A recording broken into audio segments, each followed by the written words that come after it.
Hi, everybody. Welcome to.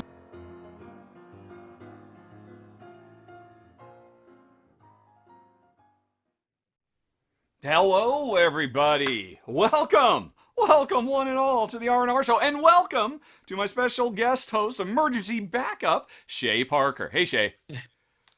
Hello. Oh, How's it going? I'm so stressed. I cannot tell you how stressed I am because Oh no. in the old days, i.e., like 3 weeks ago, Ruel handled all of this stuff, and now that I switched over to Twitch affiliate, I'm having to run the whole show using Streamlabs OBS. I'm having to keep track of stuff, and you're a total noob. You stream all the time, but only in real life, in person with people. Yeah. It's all right. I learn pretty quickly on my feet, so I think I might be able to handle. Well, I'm not going to be able to handle any of the behind the scenes stuff. That's all you. Have fun with that. Yes. But I think I can manage talking to people. Hello, Head of Metal. How's it going? Pretty good. I am actually in the process. Right before we started this, I figured, let's do all of the experiments this week. So, at the same time I started the 5-minute countdown on Twitch, I started another 5-minute countdown on YouTube, which is basically just a video saying, go head over to twitch.rahdo.com. Go there now. And I'm just now checking this because after I started going, I completely forgot to see if it was working. 8 people are sitting there watching it as we speak, not following the instructions on screen, saying, leave that and come over here. Folks, anybody in the chat, if you saw that on YouTube and it spurred you to action and you decided to come on over, please let me know. I'm curious if this works. Alrighty. And yes, Meeple Maven, I mentioned on Twitter that we were going live today. Let's see. Oh, I see somebody's left. Maybe they've already come over. I'll just leave that going for a few more seconds. And while we're at it, let's do all of the standard stuff. Oh my goodness! People are subscribing. Game Straight subscribed with Prime. Thank you. Yeah. Thank you, sir. Let's see. Man, so many things to talk about. Oh, and you just got tiny. Why did you just get tiny? What? Yeah, I was actually about to ask that. Why am I little? Like, I get this is your show. I get You're it. a wee little fella. But yeah, look at that. It just completely shrunk down. I have no idea why that is. It must be a trick. Really when this is the second time we've done it. Last week when I was going with Ruel, occasionally there was like a brief dip because you and I are talking through Skype, and he would go away and come right back, but he didn't come back halfway like that. Let's see here. What happens if? And you can see the chat, right? Say hello to the nice people in chat while I try to figure this out, because I'm sweating, man. Sure thing. Hello, everyone. Just while he does some tech support, I'll talk a little bit about myself because I am the guest host. Yeah, I'm filling in for Ruel, who does a great job on the show. But today it's not the R&R show; it's the R&R TFM show. Because why didn't I think of that? That's perfect. So I, in addition to being a regular contributor on the Rahdo program, I also have my own channel called RTFM, where I teach mostly complex games.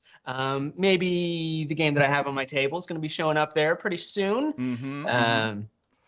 And as well as on the Rahdo channel there. So I don't know why I'm currently just a little guy on the screen, but I'm working on that. I'm working on that. that. I can't figure it out, so I am manually fixing you on every screen we've got. So people are seeing that. Yeah, look, we have a wheel of game of wheel stuff. So you're going to be a little. I don't know why is this happening. It's so strange. But anyway, please continue. Entertain the audience. Dance. Tech is a like I'm your monkey. Yeah, exactly. Tech is a wild, it's the wild west here on Twitch. Everyone's just sort of figuring things out as we go. You know what occurred to me? What I should have done is just hung up on you and then redone. I bet you would have come back in correctly. But now if I do that, you'll come in oversized. But folks, we're in the pre-show right now. So you're getting to see all the behind the scenes. You're getting to see all the sausage being made. And it's ugly. It is not a pretty sight. So I'm inclined to do that. Let's see, where's Skype? I'm just going to hang up on you and call you right back. Is that cool? Sure. All right. I mean, my feelings will be hurt, but that's fine. Fingers crossed. Wish me luck. Here we go. We are back. All right, and now that means he should just disappear. Or no, he freezes. That's interesting. So many exciting technical hurdles to overcome. Let's go on ahead and call him back now and see if that fixes. Oh, I see I froze him in a particularly wonderful smile. All right. And nope, you came back small. No, okay. Yep. You're coming back. Yep, yeah. So now you are oversized because I had compensated this. I now have the solution. Now I need to switch you back to your previous size. But I believe OBS has undos. So let's just start undoing. Control Z, Control Z. Hey! Oh, oh. Okay. Can you hear me? Are you there? Love just undoing it. I can hear you just All right. fine. Yeah. Sweet. It's always good to just undo everything you've done. Okay, yeah. Alrighty. So everything seems to be working. You're back. If that happens again, we'll just have to, folks, we have some technical difficulties, and I'll hang up. We'll come right back, and we can continue. And and the audience is very impressed by me. Thank you, Meeple Maven. Thank you, Mentat. 1231. We have a Mentat in the audience today. Mentat in the audience. Have you seen Dune? I have. Should we just spend the next 2 hours talking about it and spoil it for everybody? Oh, absolutely. That sounds great to me. But before we do that, thank you, Melaman CK, for the sub. Much yes, look at you being all. Oh, and Yellow Band and Game Straight. Oh, we are rocking the subs, and we have a hype train just started, which I still don't even know quite what that means. But we're at level 1, and we're seconds away from a level 2 hype train, which people can hype up by subbing or gifting subscriptions or using bits. And we've done it. We're a level 2 hype train, and hey, continuing on with the endless list of experiments I am trying today. If you watched last week, folks, you noticed that I had put up some goals. We have subscription goals and follower goals. I now have hard cold cash goals as well. Specifically getting those bits and or tips, which you can give at tips.rahdo.com. We've already unlocked one goal, which is later this month. Ruel and I will be playing Rolling Realms live on Twitch with audience participation. And so you can see the next goal is coming up. We have another RVR to unlock for the month of December.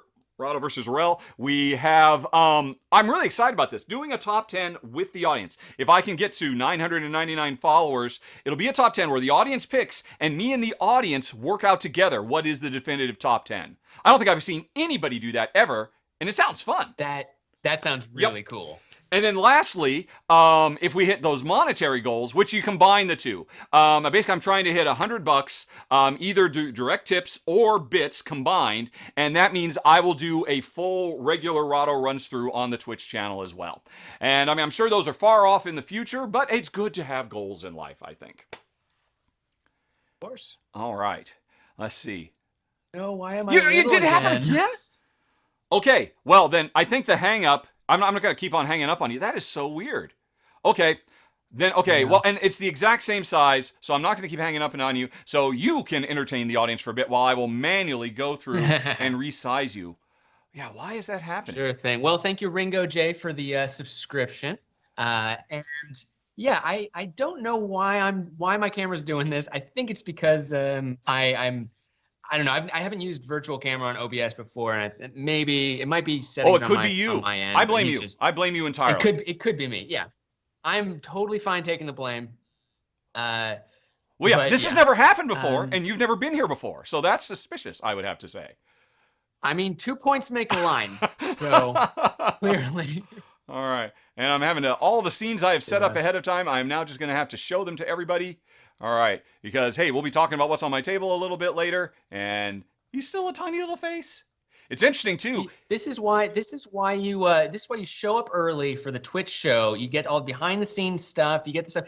People on YouTube aren't going to be able to see No. this. Sadly. This is where the goal is. Yeah. Tomorrow, they'll just have the regular show. That's where the magic happens. All right, so we got to fix this one. Although I don't really, these are new screens I put in if somebody needs to take the stage. And so I'll fix this one too, but I don't really plan on needing it necessarily. So there we go. Okay, I think we're all set up, and it seems like you were consistently shrinking to a specific size that seems to be more in fitting with this.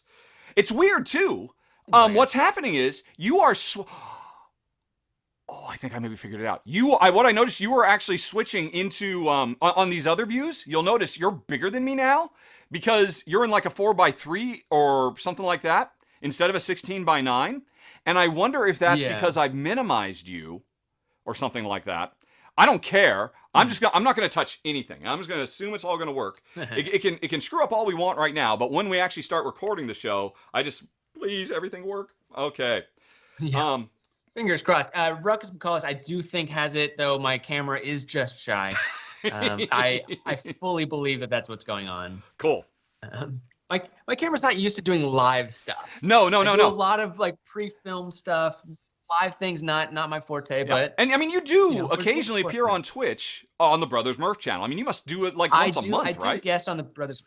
I've been doing it pretty regularly recently, and I'm hoping to get to guest on them again this month if I can swing it. I'm pretty busy, so I don't know if I'll be able to, but we want to play Dinosaur World. So hopefully this month, maybe early December or something like that, if we can make it work. Yep. Because Dino World is a pretty cool game. Really big one. It's a very, very big box game. Yeah, that'd be well, I mean, Murphs are known for their all-day streams. I just watched their 19-hour non-stop Pandemic Legacy Season 2 stream where they played through the entire thing I don't know in how one they sitting. do it. Oh yeah. I'm too old for that. To quote Danny Glover. Let's see. I see in the audience that Final Four Arrow is asking. So yeah, that's all nice, but can you please give away a game now? That would be that is why I'm here, to see if I won. Although I'm running my chair over my cables again. Ugh. All right, there we go. So yes, Final Four Arrow, you are right. We are giving away 2 games, and we've just completed a hype train level. Hooray! Our community 4 subs gifts. Oh, that is very kind. Thank you. I'm sorry, I have not been paying attention to the folks who have been keeping this hype train going and handing those subs out. Subs, of course, are so important because it means you don't have to watch ads. And here's the thing, I am trying to do interesting and different stuff with Twitch. Normally, you sub, you avoid ads for a month, and maybe you get some more emotes. I say you sub, you get special exclusive stuff. If you have subbed, you might have to refresh the page. If you scroll down on your Twitch page right now, you'll see I put in a panel yesterday saying, hey, here's secret sub-only posts you can see. And you can actually watch a Rahdo Rambles I filmed a few months ago, which is normally something that only my Patreon backers get to see. But if you're subscribed to the channel, you're a backer of the channel too, and so you should get a little something special. And so you can watch that at a later date. There's no particular rush, but I'm excited about that. But okay, I have dilly-dallied long enough. Let's get back to the browser because, as you can see, we are queued up, ready to give away not this copy of Mobile Markets, because that's my copy, but a copy of Mobile Markets. So these were all the entries that were in the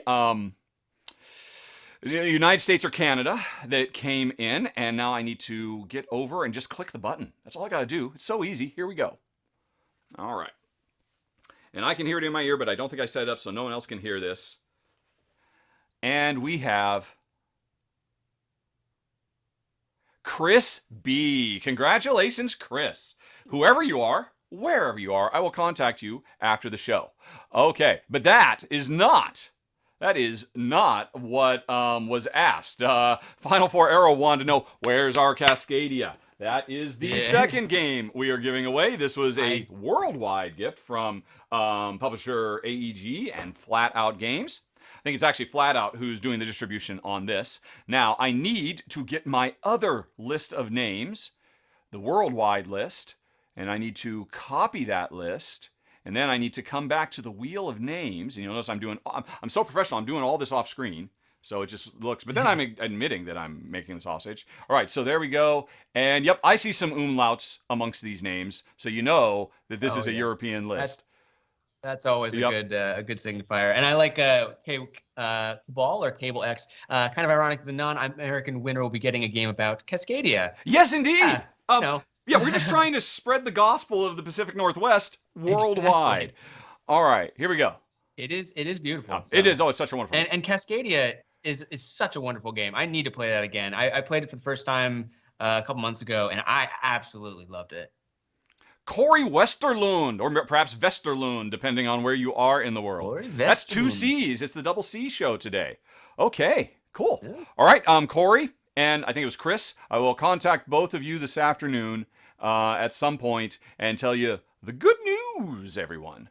Okay. And now I'm just going to set up for the real show because we're going to be giving away a new game this week. Spoiler alert, we're going to be giving away a copy of Red Raven, Ryan Lockett's Now or Never, which is very exciting. That game looks so good. It is so very good. I am very happy I got to play the prototype, and I think I think he said he was going to be fulfilling in February. So this is a ways out, but and actually, if I recall correctly, I think that's the case for Cascadia as well. Corey, if you're watching, I think I'll contact you. But if I recall correctly, they said, yeah, it's great. We're out of stock right now. Could you wait until February? And I'm like, I already did the giveaway, and like. Corey can wait. But I'll contact you about all that stuff later. And first time chat, Little Buster 86. Everybody agrees. Cascadia is great. Keep reaching for it on game days. So I'm trying to get into the habit of paying attention to chat, pinning things. And the thing is, as my co-pilot, you can't pin stuff because I haven't given you the keys to the kingdom like I have with Ruel. So. I'm just here for the vibes, I'm just chilling. I'm here to say, hey, thanks, Little Buster 86 for subscribing. That's what I can do. If I can be the cheerleader, I'll do that. That is exactly the case for me when I was doing the Corner to Corner show with Tom Vassell for however long we did it, 6 or 8 months. I just showed up 5 minutes before we went live, and he had to do everything, and it was awesome. I bet. And this is not awesome. This is the opposite of awesome. I'm like, please make sure. I don't know what you're talking about. I think this is going great. Great. Everything's fantastic. Okay. All right. So we have done the contest giveaway. I have mentioned we've had a hype train. Now here's another experiment, folks. So many experiments today. If do you watch much stuff on Twitch, Shea? I don't watch too much. I'll watch like the Brothers Murph. I'll pop into This Game Gets Dicey. Mm-hmm. A little awesome. bit. Paula Deming, yeah. Paul and Matthew, yeah. And now I'm not that much on like live stuff mostly. I'm more of a YouTube guy personally, but I do always appreciate it, and I love being on I love guesting on the Murphs because I think it's such a great community, and it's always just so much fun to like interact with the chat and in a live capacity, like I said. Yeah. No one saw anything. Ooh, a pressing question. Yes. Needs to know. Yep. I was trying to sci-fi up the wall a little bit, and that could have almost been correct. It's outer space. What is up and what is down, really? Exactly. But thank you for straightening me out on that. So it's interesting. So like I said, you don't watch Twitch very much, and I can certainly guess one reason why. It's one of the most annoying things about Twitch to me is every time I try and go and look at something, it shoves an ad right down my throat before I can see anything, without fail.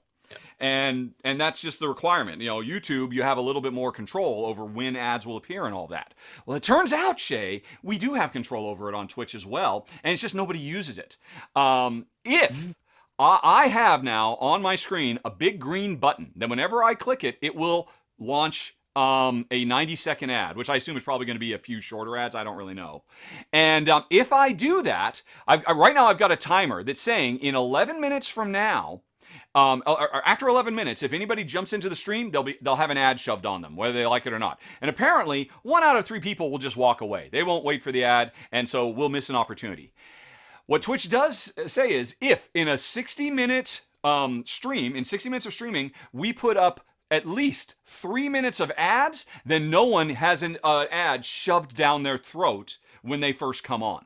And so I thought I would experiment with that today as well. We had an ad in the 5-minute countdown, which is why anybody who's jumped in for the last 20 minutes hasn't had to have any ads.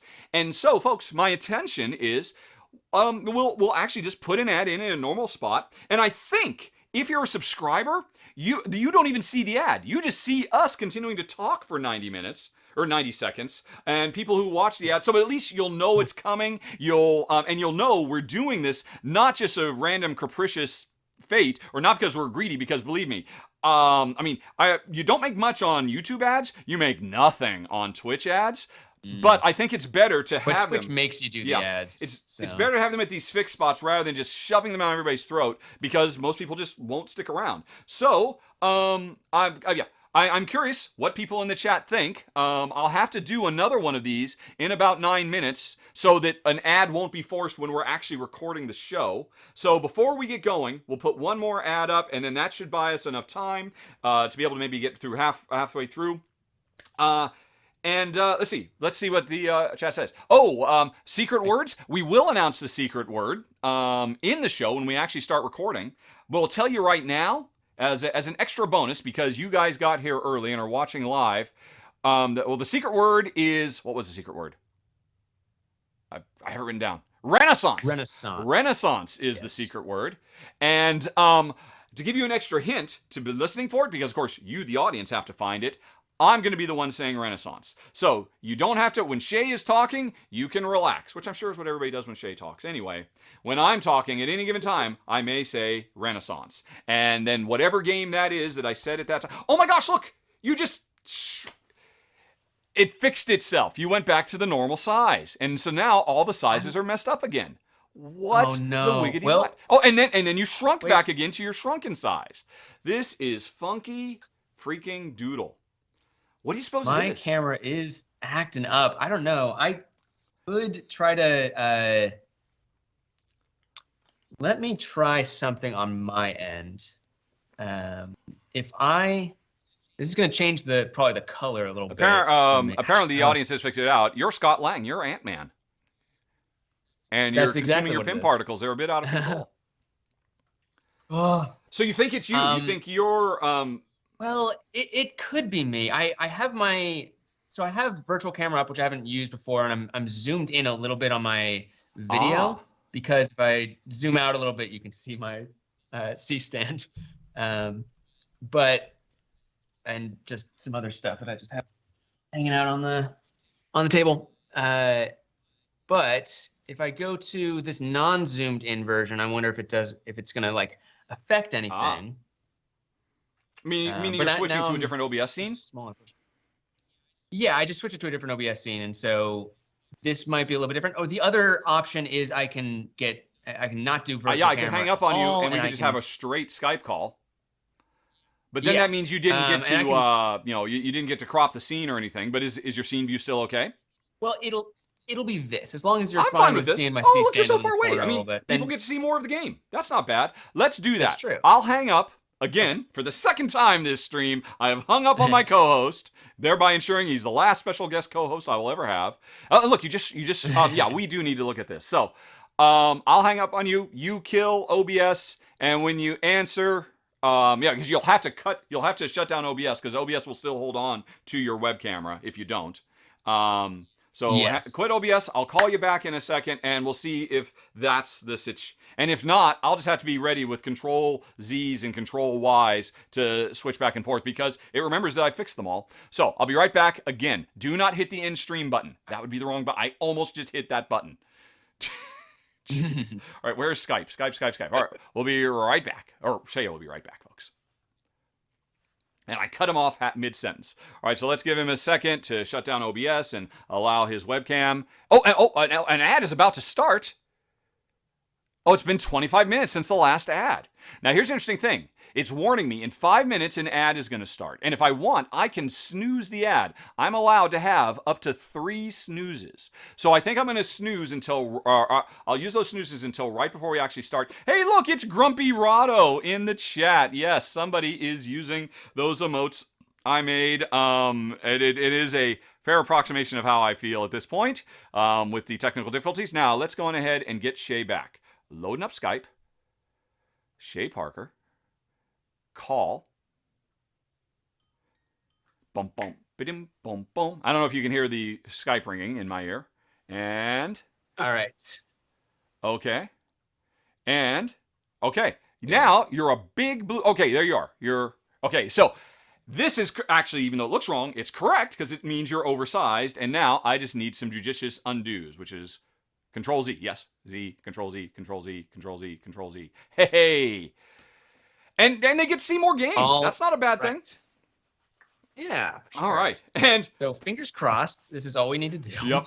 I'm feeling very confident. And that is some excellent, well-timed use of the Rahdo emotes. I was angry, and now I'm surprised that it's actually working. That is great. And yes, and Fidelis says, and it's a happy ending after all. Although I might have to go back to that shocked and startled look or the angry look halfway through. But I bet you, you're right. It was probably OBS. I mean, like I said, you don't really use virtual camera very much, right? This is the first time I've actually used virtual camera, so I might need to figure something out with that. But well, yeah, because I was hoping to be able to get top-down footage of the game just to switch that out. I wasn't able to do that anyway, so this should work out just fine.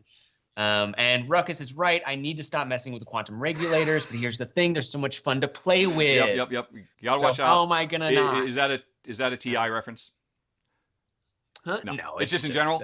I mean, just sciencey stuff because we're getting in the indeed. in the I was mood going for to the say you science have to games. reboot the flux capacitor, or Exactly. and then you'll cross pollinize it with the oscillation overthruster. If anybody out there gets an oscillation overthruster reference, I will be very impressed. Surely you're too young for that, Shay. I'm afraid I am. Oh, that's too bad. I don't know what this anybody is. out there, any oscillation I'm sorry. overthruster fans? That would make me so happy because I wouldn't be the only really old one here live today. Yes, you're right. Fidelita shirts. Shea's shirt is mirrored. We did that on purpose because otherwise, by default, it looks like he's turned his back to me, and it's very strange. I don't want to be rude. Exactly. So we've mirrored him there, but then when we go to the actual views and whatnot, he goes back to normal. So that's just a little bit of Hollywood trickery that we're using. Yeah. He thought about changing the shirt, and I said, I don't care. Because at that point we were like 30 seconds to live, and it just didn't make any sense. Okay, so it's going to put an ad on, folks, because it basically wants me to do 3 minutes of ads every hour. We've done 90, about half an hour ago. How long have we been streaming, actually? Yep, about a half an hour ago, we did 90 seconds. I'm going to do it again. So if you hang out for the 90 seconds of ads, and then it'll leave us alone. And after we're done with that, folks, we will come back and actually start doing the proper show.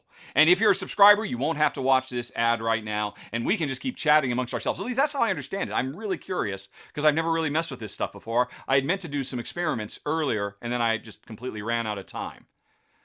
Okay. We'll test it out. All right, cool. All right, so I'm going to hit the big button, folks. We'll be back in 90, ready to do the real deal show. So hang on. And now it's spinning, and I have no way of knowing when it actually starts.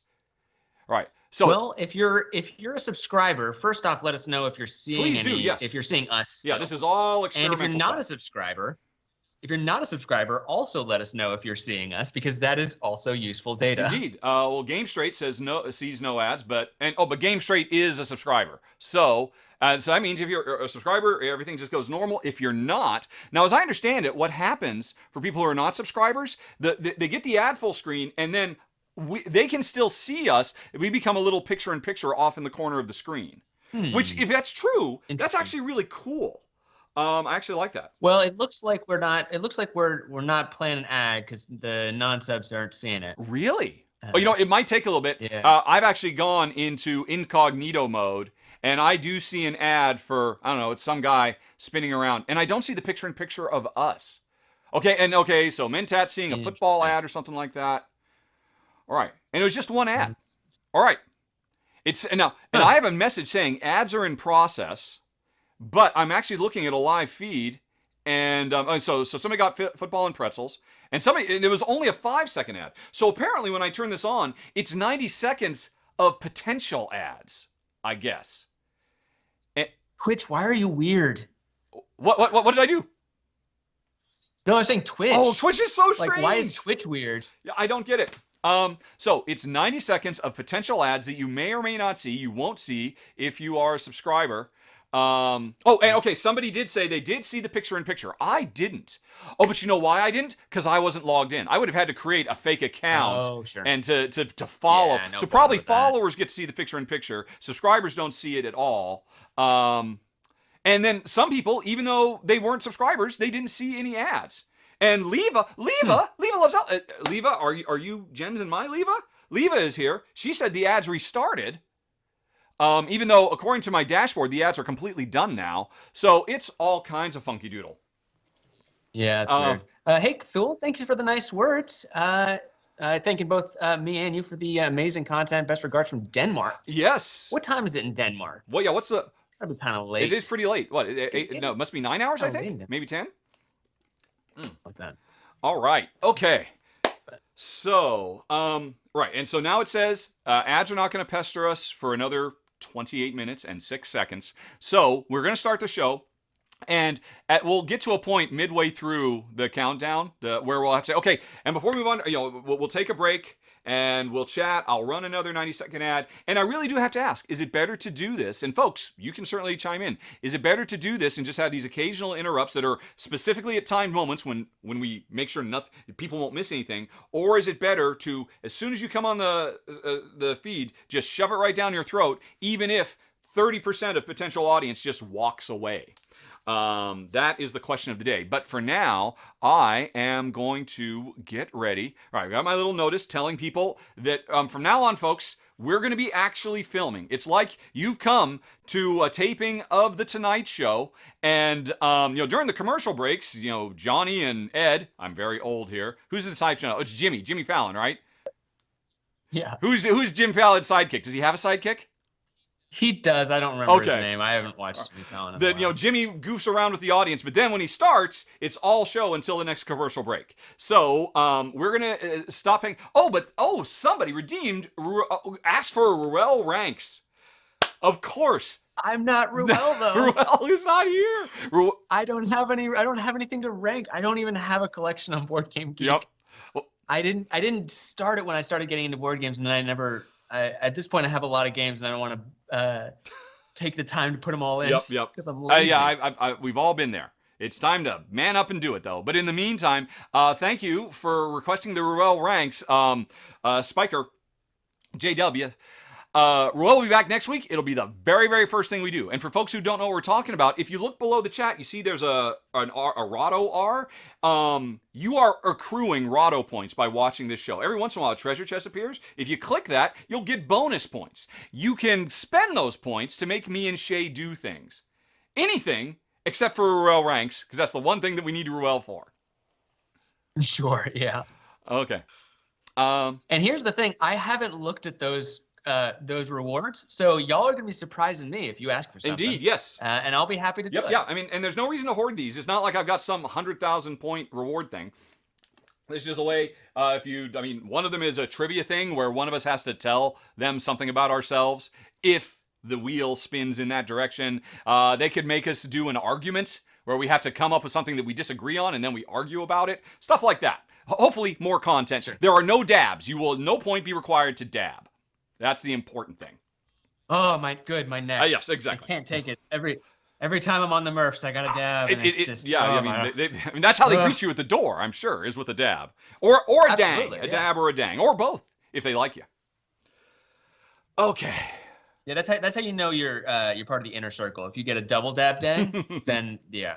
All right, so we are done with the R&R show now. Shall we get into the real show? We are done with the pre-show. I am updating the thing down at the bottom. I am warning people that after we come back, after we do the intro, folks, talk amongst yourselves. Hopefully, you're having a good time.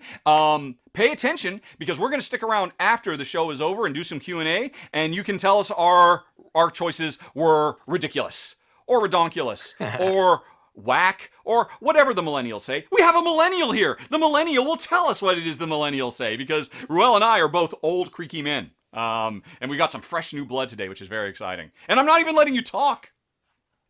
Fresh new 33-year-old blood. I think that makes you a millennial still, right? Are you what side of the? I am still a millennial. I'm pretty middle of the road millennial of it. So I don't remember what the actual parameters of it, but I'm pretty sure I'm dead center. You have been labeled, yes. So you are a token millennial. That will help keep the show in touch with the youth.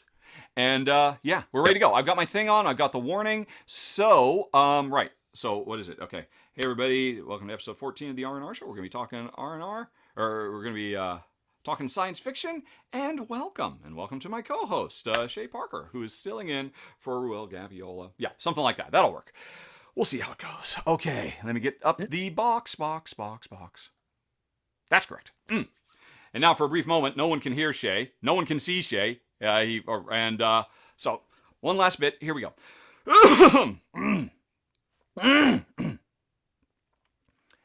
Hey everybody, welcome to episode 14 of the R&R Show, where we are going to be counting down our top 10 sci-fi games. And welcome, viewers, and welcome to my co-host, Shea Parker. Hello. It's good to be It's here. good to have you. You may be wondering, where's the other R? Is this the R&S show? Well, sadly, Ruel could not be with us this week. He will be back next week, and we'll be counting down some other stuff. Shea, who is a regular contributor on my Rahdo Runs Through channel on YouTube, said, well, you know what? I got nothing better to do on a Tuesday morning. I'll hang out for a while. Yeah, why not? I have a game on my table just like you, so might as well combine forces. Yes, indeed. And look at this guy. talk about games. He is jumping right. I mean, he is more prepared than me, wanting to throw to the What's on Rahdo's Table segment, which means I gotta copy this, I gotta paste it over there, I gotta hit Control S, and folks, let's talk. He wasn't ready. I jumped the gun a little bit. Yep, yeah. I'm sorry, but you know what? The show's got him. Yeah. Let's keep it hopping, folks. What's on Rahdo's Table? I'm glad somebody asked. It is Robotopia.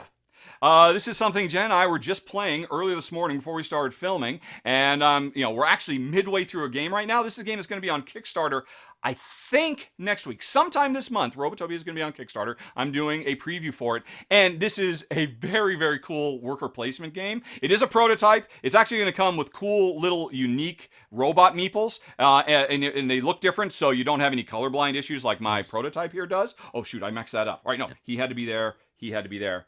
So, on your turn, you've got some robots. You send them out to the robot factory.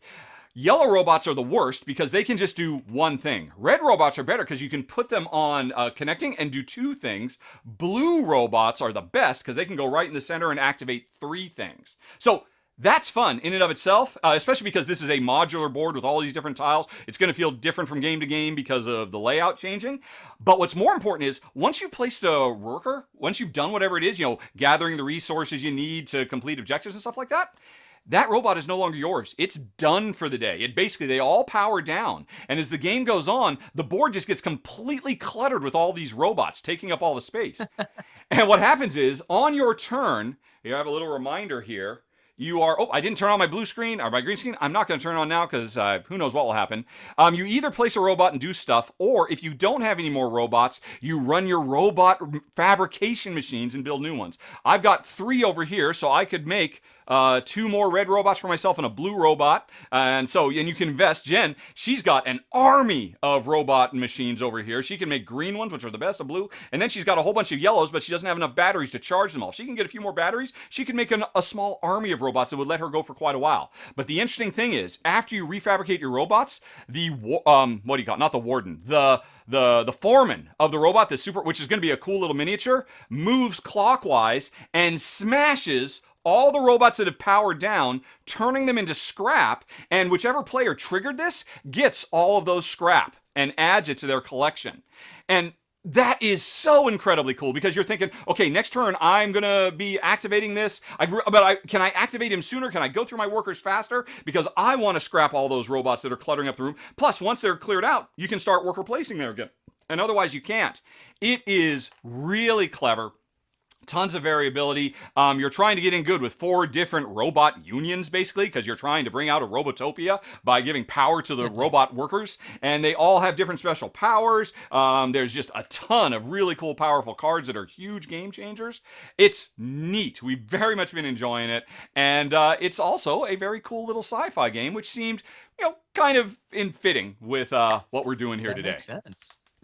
That looks really cool. Yeah. I hadn't heard about that. Right? I think I'd heard the name, but I hadn't looked into the mechanics of it. That seems really interesting. It is. It's a blast. It starts off a little slow because I've just got a few yellows. I'm just picking up a few cubes. But then once you start making investments, and you can invest in so many different directions, it gets to the point where you're doing super monster turns. I mean, this is literally how many Jen has. 1, 2, 3, 4, 5, 6, 7, 8, 9, 10, 11, 12, 13, 14, 15, 16, 17, 18, 19, 20 cubes she has accumulated because she is saving up for a big monster turn.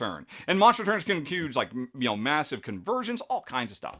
Really cool. Sounds like a really big combo heavy. It is very much so, especially because it's built into your workers. You have a nice boo, and hey, I'm going to activate all 3 of these things. Boom, bump, bump, bump, bump, and then I'm going to supplement it with one of these cards that gives me that doubles half of the actions I do. All kinds of stuff. Neat. fun game. That's Watch awesome. for it next week on Kickstarter. That's what's on my table. It won't be in my top 10 sci-fi games. Maybe when the retail version comes out next year probably. But yeah, you've got something on your table as well. I do. Unfortunately, I'm not going to be able to do the top-down video like Rahdo was doing, but I do have something on my table. This is something I'm very excited about for a number of reasons. But this is Nemesis Lockdown. Ooh. This is the standalone expansion to Nemesis by Awakened Realms, and it's very similar to the base game of Nemesis. If you've played that, this is going to be really easy to jump into. But it adds a bunch of new things. It also changes a few rules because instead of being on a ship that's hurtling through space with alien invaders, this is on a Mars base. So there are different things of there's different levels of the base. You have to travel through elevator from top level to mid to bottom. There's different things you have to manage the power because the power is running out, and when the power is out, the aliens are a lot more deadly. Although I'm talking about this as if everyone knows what Nemesis is. Yeah, what is Nemesis? I have not played it. Well, if you haven't played it, Nemesis is similar to, but legally distinct from the movie Alien. And so the idea is you are a bunch of people that are not really soldiers. You're just sort of like employees of this, of a company that's of a sci-fi company. And, there's an alien problem, a brewing. And so aliens are sort of in the walls, in the air vents, and they're going to be jumping out trying to attack you. So you're trying to survive, obviously. But because this is kind of a dystopian future, you've got a company that's telling you what to do. So now I don't want to get into this too much because I might be talking about it later on in this episode. Spoiler but the alert. idea is it's semi-cooperative. So you've got 2 objectives at the beginning of the game, and at some point you're going to choose one of them. But some of these objectives are not friendly. Okay. Some of them will require you to be the only survivor or to make sure a specific other character doesn't live through the game. And you can't directly attack people, but you can maneuver them into dangerous situations. And so this is the kind of game, which I don't think is your kind of game, but it's definitely my kind of game. So it's got a bit of a Dead of Winter vibe, basically. Exactly. Okay. It has some similarities to that. And so this is going to be, we're going to do a run through of it. We're going to see on the Rahdo channel at some point in the next week or two, I imagine.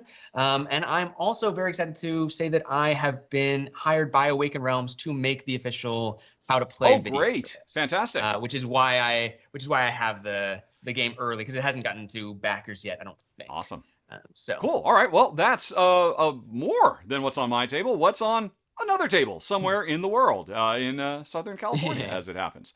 Cool. Okay. Well, folks, that's our first segment. Our second segment, which is what some people probably tune in for, is give us games, please. It is time to announce a new R&R Show giveaway. Should I call it the R&S Show this week? I'm just going to stick with it. It's the R&R Show. It's the R&R TFM. Oh, yes. The R&R TFM, because your channel... My channel is RTFM. I am a regular contributor on the Rahdo channel, do run-throughs, but on my channel, RTFM, I teach complex games like Nemesis Lockdown. I'm also well known for a few other games like Gloomhaven, did Dead of Winter, did Eldritch Horror, things like that. Hey, Shea, what does the RTFM stand for? I can't say, because if I do, we'll get demonetized. Yep. Folks, Shea is fantastic. His channel is great. If you'd like to see more of him, there's going to be a link for the RTFM show down in the show notes. And soon you'll be able to see a lot of detail about that Nemesis. But you want to hear about games. Here's the deal, folks. Over the next 30 to 60 minutes, we are going to count down our top 10 combined sci-fi games. And at some point during this countdown, one of us is going to say the secret word. And what you have to do is listen for that.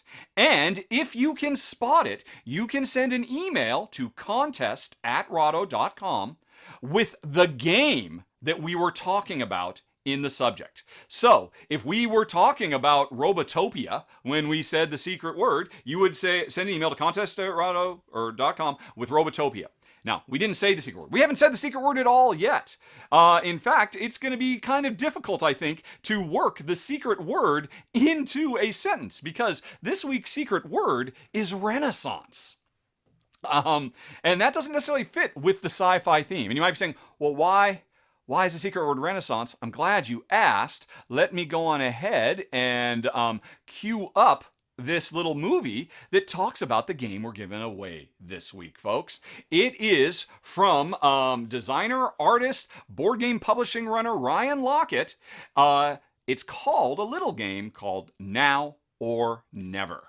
And it is fantastic. This is the latest game in his Arzium series, or the Land of Arzium. After Above and Below and Near and Far, he's now got Now or Never coming out. I covered this as a preview when it was on Kickstarter earlier this year, and it is fantastic. It features all of Ryan's signature gorgeous artwork, really solid, fun gameplay. This is a competitive game where we're racing around the world as fast as possible to basically bring the world back from the brink, because decades ago, there was a big meteorite that struck the Earth, and now everybody's separated, and you're using all kinds of special powers, traveling around, and a big part of what you're doing is literally rebuilding the city of the land, doing this very, very cool tile-laying minigame, which is probably, Jensen, my favorite part of the game. But it's all that, plus a really big, sweeping, epic narrative game as well.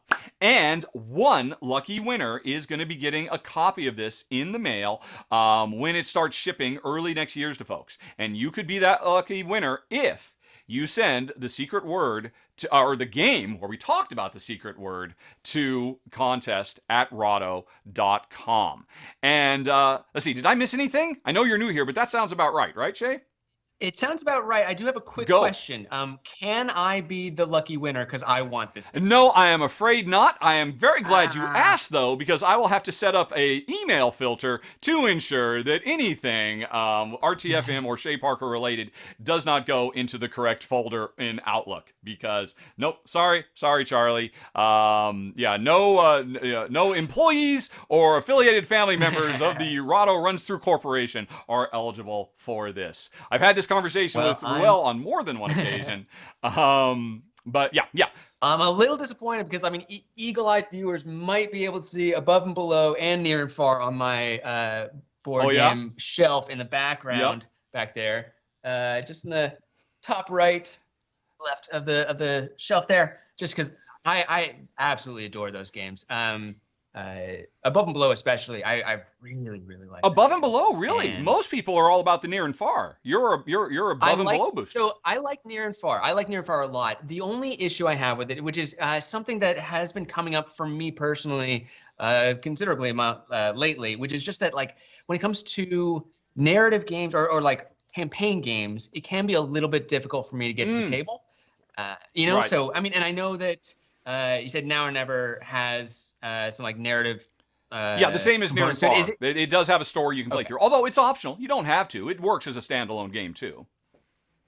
So I think if I were able to like put more time into that, it would be higher on my list. But I played so much Above and Below back in the day, and I really like it. Well, I'm sure you will love this too. And you cannot win. I can't imagine I would. Yeah. So don't even bother sending the email when we say the secret word Renaissance to mentioning the game in question. Oh, and I forgot to say, why Renaissance? Well, because it's from Ryan Lockett. He is a true Renaissance board game maker. He does all the art, which is true for here. He does all of the game design. He does all the publishing. He works with the printers. He does a lot of the writing too, although he shares those duties with his wife and some other folks. So a true Renaissance man in the best sense of the word. Ryan Lockett's new game coming out early next year, and one lucky winner if you can spot the game where we talked the secret word. Right. Okay. I think that's it. I think that's enough preamble, and we can get on to why the folks are here, talking about 10 sci-fi games, right? 10 sci-fi games. I'm ready. Okay, are you? Well, let's see. One thing I should say, I actually did a top 10 sci-fi like 3 years ago. And I went back and looked at it, and just even in the last 3 years, so many amazing sci-fi games have popped up that I think of this new list, only one of them from my list 5 years ago or 3 years ago made it in. So I've got 5 completely new games. You've got probably something very, very different because you skew a different Probably. direction than me. I think anybody who knows the RTFM show knows what your number one is going to be. I don't think there's going to be very many surprises. Although maybe you'll shock everyone. Might just. Maybe. But I'm assuming probably not. So, I mean, how did you go about picking this? Or did you have any metrics you were following? Kind of, yes. The main thing for me is that I needed the theme to be connected to the gameplay. Okay. So I'm gonna say there's one game that would have been on my list otherwise. And so I'll just give a little honorable mention to and I don't know if this is gonna be on your list, but I was thinking about putting The Crew on this list because I love The Crew. And it is technically set in space, but like kinda. In my opinion, that theme is and I don't mean this in a negative way, but it is kind of pasted on. Yeah. The fact that it is in space doesn't really affect the gameplay at all. I don't mind that. I think it's nice to have just something to look at, and the artwork is pretty and stuff. And so I like that, but I don't really consider it a sci-fi game. I totally understand that. I kind of went through the same process because there were several games I really wanted to talk about, and when I thought long and hard about them, I don't really feel the science, you know? And to me, that was something I really wanted to do. There were two caveats to my list. This is my top 10, 5 really, because I have 5, you have 5 sci-fi games. Sure. And they needed to feel the science. I considered The Crew as well and I left it off for the exact same reason. Wonderful game. The theme is there. It's nice, but it's trappings. It's not really integrated in. My other one too. When I did this 5 years ago, I did have a couple of games that I don't feel the science either, even though they're incredibly thematic games. I'm talking specifically about Project Elite and Space Hulk Death Angel, both of which are very James Cameron's Aliens style games. And I was thinking, yeah, they tick the sci-fi box. But is there really any science there when you're just running around shooting a bunch of bugs with machine guns? Is it really science fiction? Or is it something else? And ultimately, I wanted to talk about games here that bring the science in, that, talk about big, lofty goals, about the future of humanity, things that really get me excited, rather than just another bug hunt, Sarge, And so, there are a few really good games, specifically Project Elite and Space Hulk Death Angel are amazing. And they did make my list before. They're not here this time because I really wanted to nail the science of science fiction. You got a pretty narrow focus on this. I think my focus is a little bit broader than yours. Which is totally I'm excited to see what's on your list. Yeah. Well, okay then. Because I get what you're saying. Like, I think mine's occasionally a little bit more science fantasy. But maybe I do have a bug hunt game on there. But I think I actually think that I'm trying to think of my list. I think everything's got sciencey to it, but we'll see. We'll see. It'll all come out in the wash. We'll balance each other nicely, I suspect. So without further ado, folks, let's start counting, and I will take the number 10 slot. My number 10 on the list is Terraforming Mars: The Ares Expedition, specifically. Terraforming Mars, don't get me wrong, is a phenomenal game, one of the highest ranked games on Board Game Geek, with very, very good reason. I respect everything about it, but it's never really been a game for me and Jen. I have certain things that keep it out of my top 10. And so when I eventually got to play Ares Expedition, which is basically crossing the world building and all of that of Terraforming Mars with the card hand management of Race for the Galaxy, those are two great tastes that taste so great together that Jen and I instantly fell in love with this game. It is all about terraforming Mars. This is a potential future that we are looking at as a species. It's going to take dozens of generations to do it. This game just streamlines and crunches down the huge Terraforming Mars experience into a game that takes place in a quarter of the time, takes a quarter of the table presence, and ultimately I think is more interactive between players because of the card following mechanism that was borrowed from Race for the Galaxy. So I love everything about Terraforming Mars: Ares Expedition. It almost didn't make my list because I do have one complaint about the game, but I talked about this in my final thoughts. I have a little homebrew variant where we kind of bring in a dummy third player using the solo rules, and when you do that, Oh my gosh, this game sings. I have tried it. It works great. Without that, I don't know if it would have been my top 5. But with that homebrew variant, my number 5 is Terraforming Mars, Ares Expedition. Interesting. I love Terraforming Mars. Okay. Like the basically, I haven't been able to try Ares Oh. Expedition, though it looks really cool. And I love Race for the Galaxy. Race for the Galaxy also was almost on my list for this. It was on my 10. It was almost making it to the year, but like, so I love the mechanism you're talking about of leading the actions. And so one other thing I was like, I almost had Terraforming Mars on my as well. I knew you were going to Ares Expedition, so talk about slightly different things. But I mean, I really enjoyed Terraforming Mars as well. I think like if Ares Expedition has that same style but like tightens it up, man, that could be top 5 for me too. Really? I need to actually try it. But oh yeah. Oh well, no. What were you gonna say? No, you were about to say something. You were about to say but. Oh well. What's your but? No, I mean I was. My vote was going to be segueing to something else, but okay. I was just going to say that Terraforming Mars, like the base game, I've really enjoyed, and I did a rules video for that a little while back, and I wanted to throw a quick shout at a contest going on right now, and this is something that I think people who are watching on Twitch, you're actually going to be able to participate if you want. When it gets to YouTube, I don't know if it'll still be going on because I think it ends tomorrow as of when I'm filming it. But there's a contest going on right now for the Terraforming Mars subreddit. Oh, okay. They have having a contest because they just reached 5,000 subscribers, and they're having like an art contest. So people are making art using the components from the game, and there are a few prizes. The reason I know about this is because I offered up one of the prizes for that. I think there's 4 things. Some of them are Terraforming Mars related. Some of them are not. Like I offered up a copy of Wild Ascent and its expansion, something that I covered on the channel a little while back. It's a great game. It's just something that I don't really have room for in my collection. So I offered to put that as one of the 4 prizes for the game. So if that is interesting to you, or if you just really like Terraforming Mars, that might be a thing to check out, the Terraforming Mars subreddit. All right, yeah, I will put a link for that down in the show notes watching, after we're done filming it as well, for folks who can't get enough Terraformed Mars in their life. Okay, cool. Well, all right, so that's my number 10. What is your number 9, sir? So my number 9, and this is something that honestly, I could see it getting even higher on my list. For now, it's sitting pretty at 9. I think it's very good. Is Dune Imperium. Right. Okay.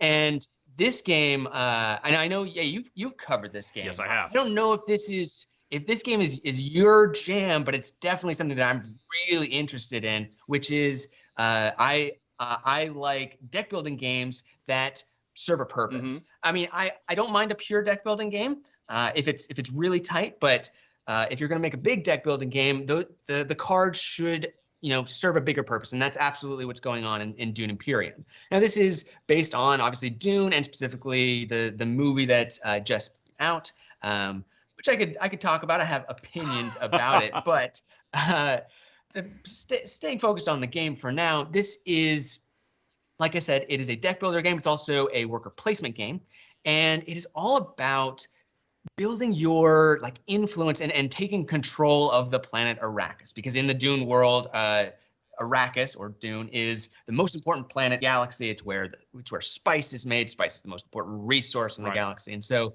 you are controlling a faction. You've got a faction leader. So the factions are like Atreides and Harkonnen and a couple other factions that aren't shown in the movies but are from the books.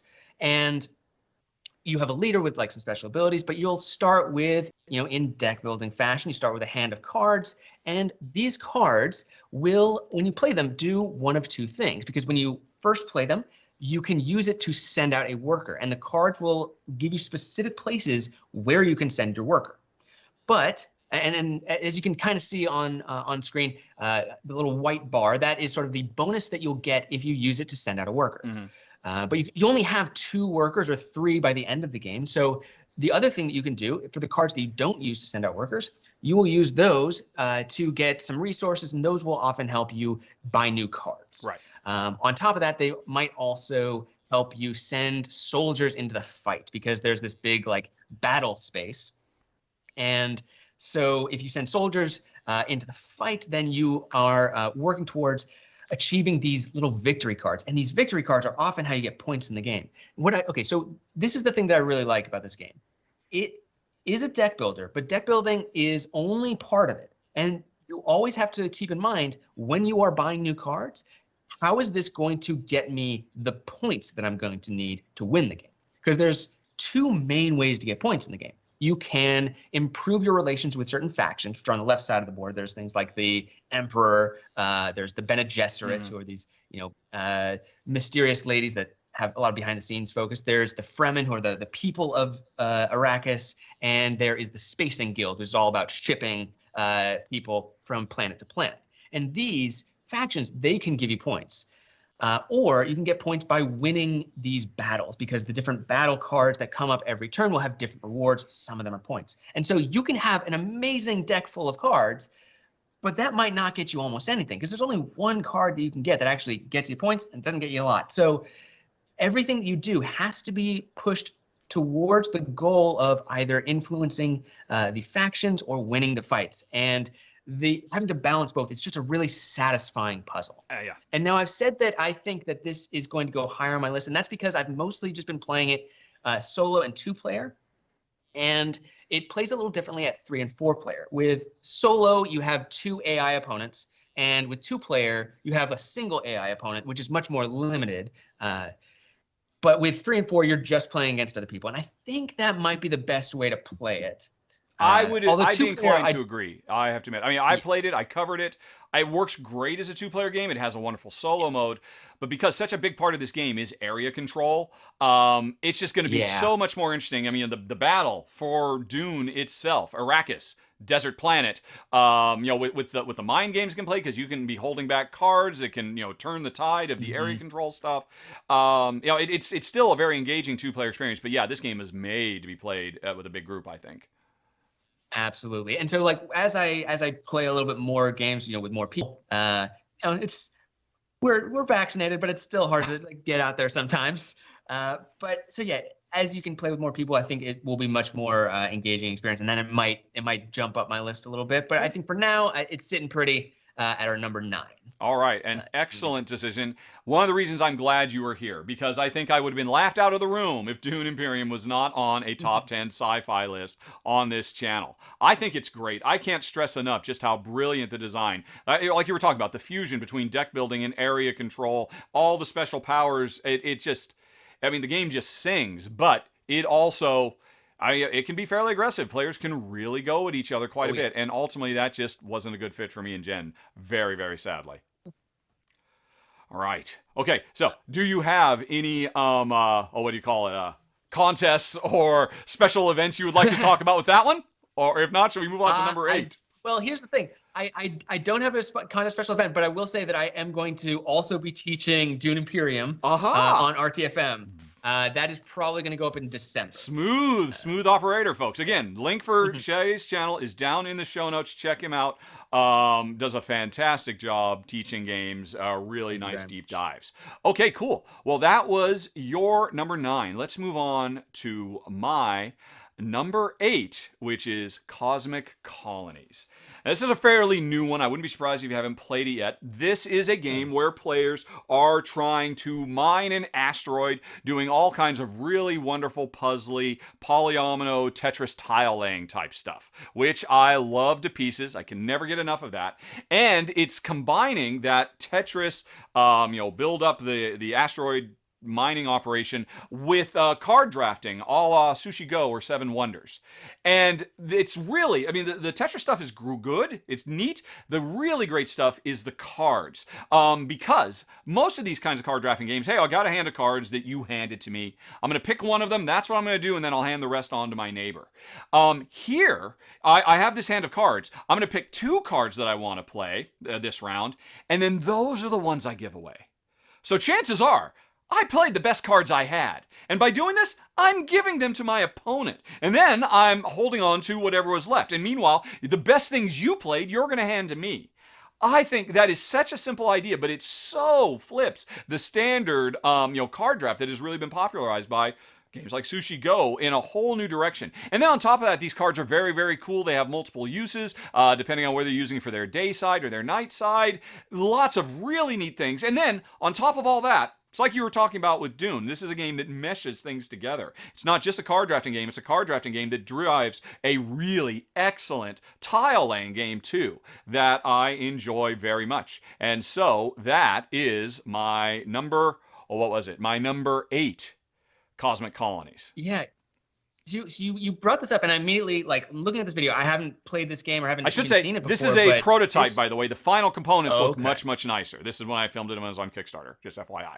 Well, even as it looks, like, I was immediately struck by this idea that I haven't seen like a space-based polyomino game. I was like, I don't know why I haven't seen any of this before, because like it seems like such an obvious fit, and this looks super cool. Yep. Yeah.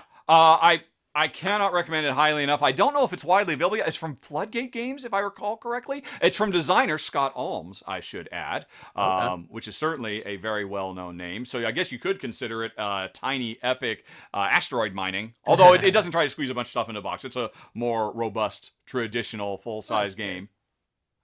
Yeah. That sounds good. And that the drafting mechanism sounds really interesting. I don't think I've ever seen a game like that. Well, my camera is really freaking out. Yes, it sure is, isn't it? I keep trying to correct it. Let's see. Let's go ahead and shrink you back down. And I'll try and stay on top of it, folks.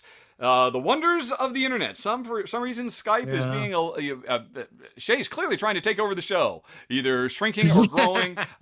He's playing with his PIM particles a bit too much. I need attention. Okay, people need to look at me. Yep. Cool. All right. Well, that was my number 8, sir. What is your number 7? My number 7, and I've talked about it a little bit already on this episode, is Nemesis Lockdown. It's the game I got in front of me right now, and there is so what we're seeing on screen. This is Nemesis, and I do really like Nemesis, but I'm actually gonna pitch that Nemesis Lockdown is the better game. Really? Okay, I'm going to stop you right there. Are you saying Nemesis would not have made your top 5 without Lockdown? I think it might be a little bit lower for sure. It might still be my top 5. It might be 5, but like it's definitely better with Lockdown. And there's a few reasons for that. But like we said, Nemesis, a game where you're trying to survive an alien incursion, but you also have shifting loyalties because you've got your own objective, you've got personal and a corporate objective, and then sometimes these are friendly, sometimes you can play cooperative, but sometimes you're going to be a little bit dangerous, although you can play this completely co-op, completely solo if you want to. There's a lot of different ways to play it, and that is part of the reason why I think this game is so good and why Lockdown is better, is just because there is so much variety in this game. Not only is it a great game, it's a wild game. and I also say right off the bat that also, like, another favorite game of mine is like Eldritch Horror, games that are a little bit punishing on occasion. I should say I have almost never beaten Nemesis. Like, you can even playing co-op, I usually lose. Like, I'm not good at this game, but it's one of those games that I really love coming back to, even though I keep just bashing my head against the wall of it. I keep losing at it, but it's still engaging every time. And part of that is because there's so much variety in just the base game. The rooms are always shuffled about. They're always a little bit different. So the way that you play through the game will always change a little bit. Yeah. But also because there's so many different things that you can add to it. Like I said, there's solo and co-op objectives, but there's also different aliens that you can fight against. The base game has their alien faction. Lockdown has its alien faction, which I've got a bunch of these just hanging out right next to me. They are super cool. I mean, like, these guys, these minis are fantastic. And like, I'm the first one to complain about like Kickstarter stretch goal bloat, but the things that they've added to this game because of the Kickstarter stretch goals, I think, are absolutely fantastic. These minis are all painted a little bit. They just got a nice little wash on them, which just gives them great texture and helps separate them from the character pieces, who have a different color wash on them. And then there's some silly things, like there's these door tokens that just sort of break apart when they get broken, which is a little silly, but But on top of that, there are other different alien factions you can face. At this point, there's 3 of them, and 3 different ones besides the base game ones. There's also there's the mechanics of Lockdown I enjoy just a little bit more than the mechanics of the base Nemesis. And I think that's because there's a little bit more intricacy in what you need to do. There's also, I think, a little bit more punishing aspects of it, and there are things that make it easier on you. One of the complaints I had with Nemesis is that you would run around and you would just be inundated with aliens, and there's just noise all over the ship. And it felt like sometimes there's just nothing you can do. And it does still occasionally happen in Lockdown. But one of the big new additions of this is the power mechanic, which is there are 4 sections on the board, and there are these power tokens that start off, you only have a couple of them powered up, and as the time goes down, the power will be draining from the system until you restore the backup power supply. But what all that means is that when you are getting surprise attacked by these intruders, if you're in a section with power, you are much more likely to not get attacked. But if you're in a station that's in darkness, then you're much more likely to get attacked. And so it gives you these moments where you're afraid just because you're walking around. All you're doing is walking around, but you're in a dark section. And so that means you're scared. But on top of that, all of the sections that are in power, that have power, the noise that is between corridors, those will all get removed at the end of every round. And these noise tokens are what trigger the surprise attacks. Whenever you go through to a new section, you roll a die, and if it triggers a noise where there's already a noise token, you get attacked by an intruder. Cool. That's great. But if there's noise everywhere, that's a big problem. So one of the things you can do, power up a bunch of sections, and a lot of those noise tokens are going to get removed. So there are these really dangerous aspects of it, and there's things that really make you tense and nervous, but there's also things that relieve the pressure. And that is something I really like. There's also a few more secret things that you need to figure out, which are similar to Nemesis, but just sort of shuffled around for the different map. And I just kind of get along with it a little bit better. So I don't think it's reached the backers yet, but it will soon. And like I said, I'm going to be teaching. I'm doing the official rules video for Nemesis Lockdown. And a run through on my channel. Which will be coming out. And a run through on Rahdo, of course. Okay. Which is why it's set up on the table. But yeah, that is my number 7. I believe is what we're on. Nemesis Lockdown. Excellent. Okay, and we're stopping now because I'm going to hang up on you and try again. This is getting ridiculous. I cannot keep you under control. All right. So hey, folks, guess what? We're taking a break. We're taking a breather. Yeah. Let's see. So I can turn off that little notice. We can pay attention to the chat for a little bit. Although I think we're going to hang up Shea again, and hopefully that will reset it because. Yeah, I mean, it was getting to every 30 seconds. Also, another ad is about to start in 43 seconds. I've run out of snoozes. And I am thinking this forcing ads on you while you're watching isn't going to work. So I think if I can, before those 30 seconds pass, I'm going to disable this. I'm going to turn off the ad manager if I can. Right. So, or if I can, although now I'm running out of time and I don't know where this is. All right.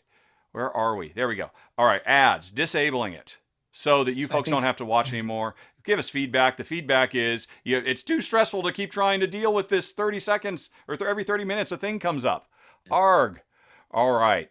Which means pre-rolls are back up, which means if anybody's going to jump on now, they're just going to see an ad right from the get-go that they can't avoid. Although I'm curious, folks, we can talk to you. Definitely, I would love to hear some feedback from you, the audience. What do you think? Is it better to just put in those ads, once, a 90-second ad every 30 minutes or so that when people first come to the channel, they don't have to get inundated with it? Or would you rather say, you know what, 30% of potential viewers are just going to walk away because they see an ad and they click away? I don't know. I'm really kind of curious.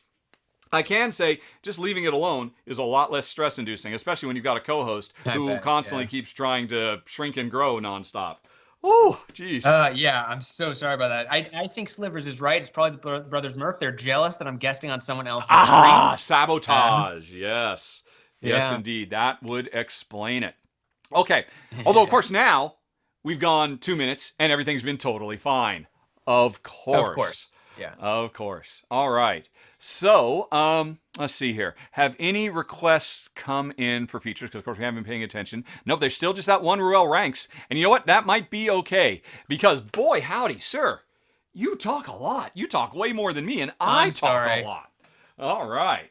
I'll try and cut it down a little bit. Yeah, I thought we were going to get through Nemesis quick because you'd already talked about it in the pre-show.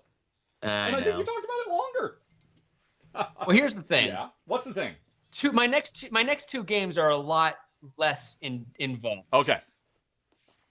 So, oh yeah, I just did the whole video thing again. Oh, yeah, you shrunk again. My All next two my next two games are less involved. I can talk about them really quickly. Yeah. Okay. Cool. Yeah. I mean, I don't want to curtail you. I mean, you got stuff to say. You're here to say it. I'm sure people are enjoying it. But oh boy. I mean, you're eating into all the Q&A time, basically. I'm sorry. This is why I don't usually do top 10s. I don't know how to either. I feel like I either say too much or I don't say enough. So, I'll switch the flip a little bit, but yeah, it wouldn't hurt. Let's see. That's an interesting question. Is the Shea, is cosmetics? I don't know. I don't think so. But, I mean, we'll find out because that has been disabled. I can run an ad right now if I want, but it's not going to happen. You folks who are here, as long as you stay, you're not going to see any ads. New folks will see ads, and I think that's probably the better way to go. And when I was setting all this up yesterday, I was thinking, wow, this is really cool. Why doesn't anybody else use this? And I think I now have the answer. It's hard. It messes up your video, apparently. Oh, yeah. I mean, it's just, well, I mean, yeah. I'm constantly having to keep one eye on it, and it's flashing. Ad will run in 30 seconds. I have only 3 snoozes I'm allowed to use. I use them all up because my co-host wouldn't stop talking. And let's see. Well, Wim says he prefers ads at the start. During a stream, I lose my focus and start doing other stuff. By the way, there's definitely some fans for hearing Shea talk. Apparently, Jorgen can't get enough of you. Which is not. Well, thank you very much. Aw, shucks. Okay. Well, anyway, just to try to, again, refill the Mr. Fusion and get the flux capacitor up to full effect, I think I will hang up on you and call again. Who knows if it's working or not? I mean, but, when in doubt, reboot. Always reboot, right? Yeah. It's one of those things that, like, I hate that it works because I feel like it shouldn't. What's that? Because, like, why does turning things off and on again work? Like, I don't think it should, but it does. So it's like, it's always the thing you do, and it always is like. It always fixes it. The majority of the time. Yep. It always helps. So. Yep. Probably not today, but we'll give it a try. Yeah. So I'm going to hang up and I'll call you right back. All righty. Good. And again, don't end the stream. That is a big red button, and it's just where my mind naturally goes. All right, where's the other red button? There it is. Be right back. Okay. And you folks are still doing okay in the chat. We can still be offline a little bit if you have any questions. Or again, if you want to redeem some channel points to make us do something. And if not, that's totally fine. We are here primarily to talk about games. All right, so let's go ahead and call him back. And we'll see what size he comes in as. All righty. Let's see. And he comes in as an S, but I assume that there. Oh, and he comes in wee baby. Oh no, and then he came in baby size, and then he shrank up. No. He jumped up. Why would that be? Oh no. Well, if he came in, no, I just don't know what it is.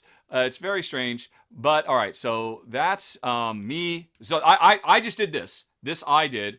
Because all right, so I'm just going through all my control yeses, and now I have to go back 1, 2, 3, 4, 5. And all right, so I've got 5. Okay. So I just got to remember 5 control Ys or 5 control Zs, as it happens, to take care of the 5 different scenes that you can appear in. It's crazy, but we'll just keep going. Yeah. Right, and let's see. It looks like the audience is just chilling. I'm sorry, what? Yeah, it might be my Brio, to be honest. Like, my Brio has been weird. So this is a fun little behind the scenes thing. Every single time I open up OBS, every other time, and it is consistent. Every other time, the Brio doesn't show up. Oh, like, really? It's just not listed as a source. It's just black. It's listed as a source, but it doesn't show up. Or I mean, it's preset as a source, but like I have no feed. Oh wow! So you have to disable and renable. Every time when I start OBS. That doesn't even work. I have to close OBS and start it up again. Ugh. And I don't know if that's an OBS issue or if that's my camera. I'm thinking about getting another Brio or maybe a capture card, and I use a different. Yeah. I mean, the Brio is one nice of my good if cameras. it works. The weird problem I've had with my Brio is, and it's with all the Logitech cameras I have, their settings will never be remembered. I know. But there's a simple solution for that, and I should have told you this a while ago. Ryan actually found a little batch file you can run that will save all your webcam configurations, and then you run it, and it'll just automatically force them. I now have a permanent button that just automatically fixes my out of focus stuff and the wrong color depth and all that. It is a lifesaver. Nice. I will tell you about it afterwards. I feel bad now that I didn't tell you about it months ago when we first found out about it. It's fine. I mean, I adjust my settings every time I bring it up anyway, but I might be switching cameras at some point. I mean, you're right. I mean, certainly that is suspicious. If you have a thing that is, sometimes it's just not there, that could, I suppose, be translating somehow to, sometimes I will. I mean, I assume what's happening when you're going tiny is Skype is just sending a smaller resolution image. I guess. I mean, Spectre in the chat is saying that there's another stream watch that uses Skype for their calls. It does this a lot to them as well. Really? So, I guess. Yeah, maybe. I wonder if we use Discord or something else. I could. I mean, we shouldn't do that right now. NDI output should work. I mean, I've only ever used Skype, and it's why. I mean, last week I did this with Ruel, and no problems at all. For however long we went. It's weird. Yeah. But anyway, I'm just gonna. Let's see, my phone just buzzed at me, so I'm going to check that for a second. And you can see if there's anybody else in the chat who would like to say something. Oh, it's, all right. Oh, my wife texted me saying, I totally forgot I made you bacon this morning. And yeah, because I haven't eaten anything. I might have to rush off and get some bacon soon, now that I've got bacon in my mind. Oh, okay. OBS developers, they don't listen to feedback about their software because there's one thing that I've been trying to get, which is I want so I use a thing called a Stream Deck. Yeah. Little button thing here. And I guess this is actually more of a Stream Deck issue, but there's no pause button. I can't pause my recording on OBS with the Stream Deck. Why not? It should be because that's just not an option. But I mean, you can map any key from a keyboard to your Stream Deck, right? I don't think so. Seriously? It's more complicated than that. Oh wow! I've never used a Stream Deck. I don't know. I need to figure it out a little bit, but every time I've looked into it, it's not able to do it. Also, I don't know. OBS is everyone that I've talked to that uses OBS says the same thing. It is the worst thing, except that it's the best one. It's terrible, but it's the best thing there is. Yeah, exactly. Yep. Streaming is just it's not a perfected technology. It is interesting. So. I mean, we're doing this on Streamlabs OBS because when I was first trying to figure out, right, how can I make the little notices when people, subscribe and stuff like that. Also, I didn't realize at the time, I could just do that in OBS as well. It seemed like it was built into Streamlabs, so I installed it. Yeah. And then I figured, you know what, for my streaming, I'll just keep this separate program because there was one time a month or so ago when I was just setting up to film and I accidentally hit stream instead of film. And the first few minutes were like, hey, everybody, today Rahdo runs through, because I don't know about you. The hardest part of doing a run through is the first 45 seconds. Oh, yeah. Absolutely. If I can get through that, I can get into a groove, but I just mess up so much. And I didn't realize I was streaming that. And so probably half a dozen people heard me cursing like a sailor. In the worst possible way. That has since been deleted from Twitch, but that's when I realized, you know what, maybe I should just have a whole different program and no OBS streaming options at all, just so I don't accidentally hit the button again. Well, we've been given some free trivia and some free Q&A, essentially. Yes, we have. Yes, we have, definitely. Okay, but yeah, we should get back to the top 10. Should we get back into it? Yeah. And I'm not going to be tracking, so ads just going to show up. Thanks for following, Chopper Dan. Thank you for following, Jugalia. Thank you for following, Fairy D. I should say thanks to everybody who followed for the last... Life D, Panic Games, JP, Tony Galati, That Guy, Foggy Broom, Wim the Webmaster, and and then thanks to Jay. I'm sorry we can't give you the Ruel ranks right now. I didn't reprogram it to a Shea ranks. But thanks for showing up, everybody. Hope you're enjoying the show so far. Where were we? We had just done number 7 was your nemesis, right? Yes. So we're on to number 6. which, okay, I do have that queued up. It's just, all right, is that? Oh, yeah. I think the browser. The last time I was starting to panic, I accidentally closed the browser. So now I have to tell OBS what browser it is again. I don't know why it can't remember. It's the exact same executable. It's on the exact same page, but I have to baby it back. All right, Yeah. Calibri. Come on back, OBS. You can do it, buddy. It's okay. It's okay. It's okay, buddy. All right, or maybe it can't. I mean, the show might be over. All right, without the browser. All right. Okay, you know what? I'm going to close the browser again. All right, and this is what y'all wanted to see, right? Well, hey, it's the sausage. It's behind the scenes. Personally, I love behind the scenes stuff. A few weeks ago, the Dice Tower did some stream. I think it was their marble show or something like that. And I didn't watch that, but I happened to say, well, they're on. They left their stream running for like 40 minutes. And it was just, and nobody seemed to know. They were just going about, and they were all working on setting up their big marble ramps. And honestly, that was the most fascinating stream I'd seen from them, because their defenses were completely down. They were just being totally natural. There were no fights. There was no drama or anything like that. But I mean, I really love that kind of stuff. Well, and why even watch? Yeah. But yeah. Let's see. So, okay, I'm bringing the browser back, and now hopefully you will see it, OBS, because why aren't you seeing it? All right, if I go to a different, all right, this is crazy. How is this? This has never happened before. You cannot see it. Yeah, it just suddenly, all right, I'll switch capture method. Go to a Windows 10 capture method. Does that matter? Oh, look at that. Suddenly it appears. All right. So many mysteries. And oh no, I've spoiled my number 6. Look away. Avert your eyes. Avert your eyes, everybody. All right, so yeah, I think that fixed it though. Let's go back to this. Yep. There's the audience. The audience got to see it. The whole video is ruined, spoiled, now that they know that my number 6 is Cloud Age from Alexander Pfister. But okay, still, it's queued up. Let's just confirm that. Yep. All right, there we go. That's looking good. And in that, let's see. Yeah, Panic Games hates constantly needing to adjust slob settings. Streamlabs OBS. Slobs. Alrighty. Thanks for the follow, Chopper Dan. Thank you, Mr. Millstream. And yeah, I think otherwise we are good to go again. I can't believe we are hanging on to this audience at all. You folks are very patient. But you know, hey, it's growing. I'm learning. I'm picking up as I go. All right. So, hey, oh, by the way, in the chat, can anybody say, are our volume level? I should have asked for this right up front. No one has said anything, because I have been looking every once in a while. So I think your volume, I'll shut up so you can talk.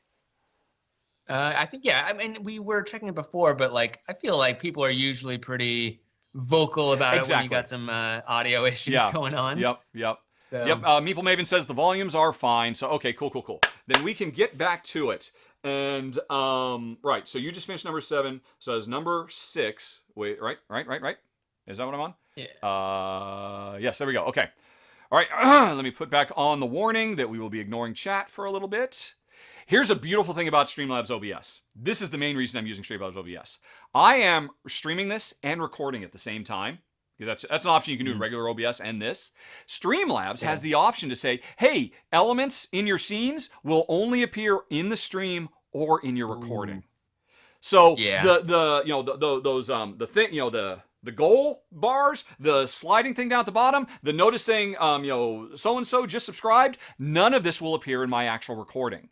So after we're done, I cut out this middle part, and I cut out the pre-show and the post-show, and boom, I've just got a full video that just looks like we filmed it one afternoon, and there was no concept of, it was actually streamed live, other than me constantly fighting the camera. But I'm trying to catch this best I can. Yeah. So that is actually really cool. That was a surprising bit of tech that, as far as I know, OBS does not do. And it allows, because, Twitch demands that I have 24 hours where I can't put this on another channel. So, hey, when I put it on the other channel, I can have it just like a nice little edited one down, and all of the Twitchy stuff isn't there, which is very nice. All right. Okay, so they're back. Detail is fine because it's a slow day, and the volumes are good. Thank you very much. Okay, so we're on to my number 6. I am ready to go. I'm ready to put that on screen. So... and the camera's been kind for a little while. Hopefully, fingers crossed, it stays there. One more swig. All I can think about is bacon now. Okay. And okay, Nemesis. Big game. My number 6, maybe not quite so big, but oh man, I really love it.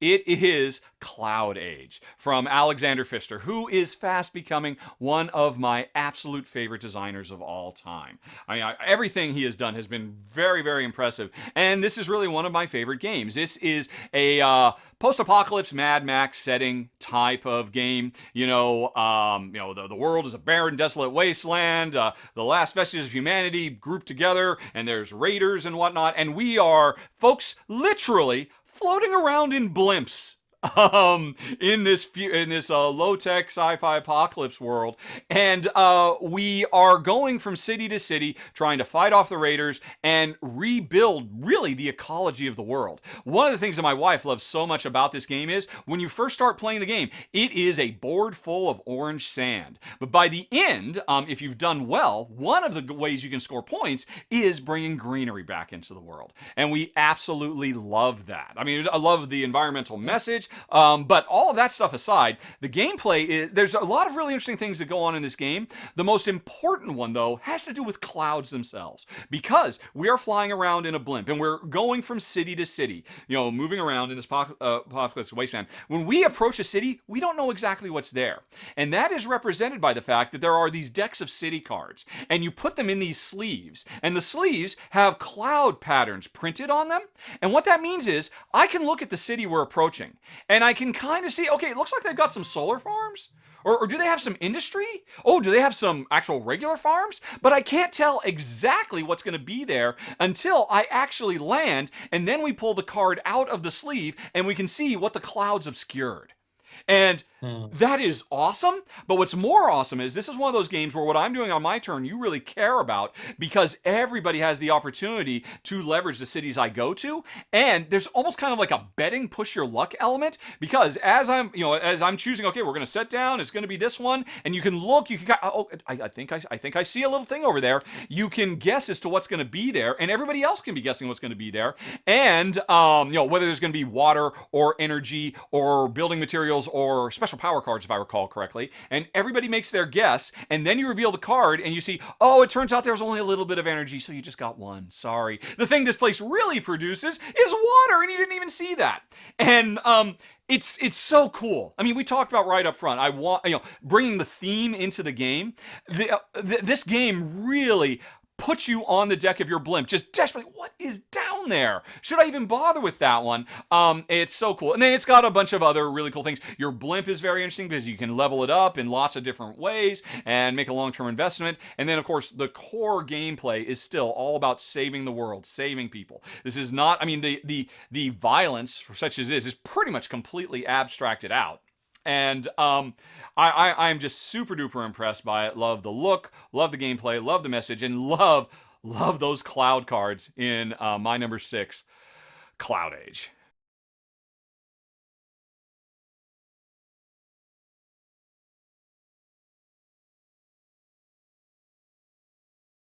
C'est la vie. Hey folks, are we back? Rebooting OBS didn't do it. I had to reboot my entire machine. But it would appear things are... apparently, Omar Hernandez says Ruel is behind it all. That he is the culprit. Oh, if Ruel's the one who's jealous. Yep. Didn't care for this at all, and was like, yep, if I'm not on the show isn't on. Ruel Gaviola, 2021. All right. Ruel, I'm not trying to steal your job. And to answer D Noga, no, I don't have a Twitch channel. I mostly just do YouTube stuff, but I do love guesting on people's Twitch streams. I'm over on the Brothers Murph streams a fair amount. And this is tech issues aside, this has been fun so far. Yep. And so we are hoping to jump back into it. Fingers crossed. All right, so yeah. I literally I rebooted, I hit Shea, and then I started streaming. So I got to get my little shortcuts back up that have all the URLs for all the entries and whatnot. Let's see, where is that? Where is that? That is this text file. There we go.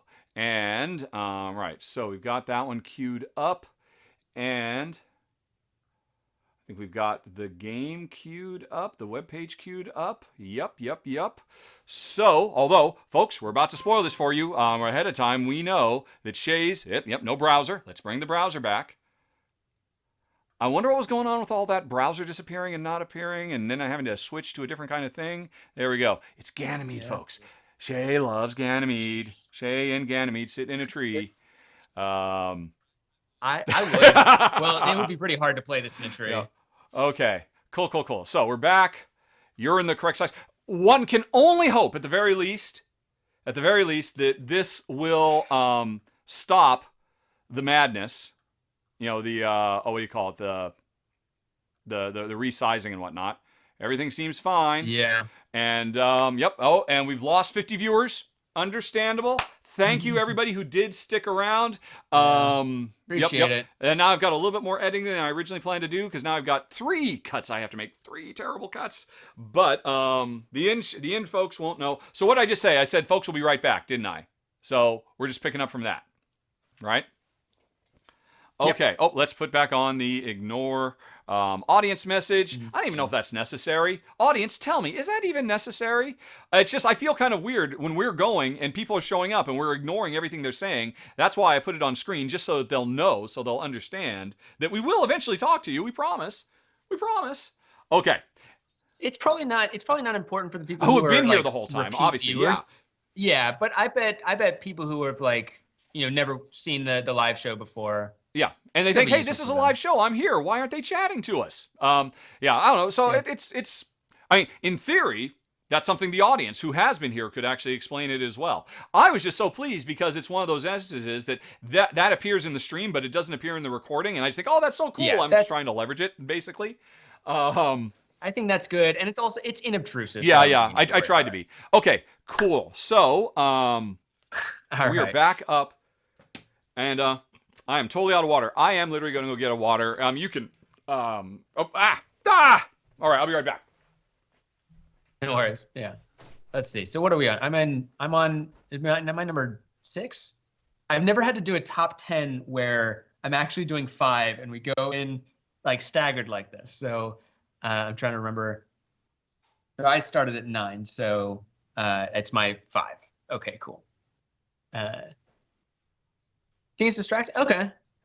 I guess it seems like it could be just something on the bottom, but well, I guess that's useful information.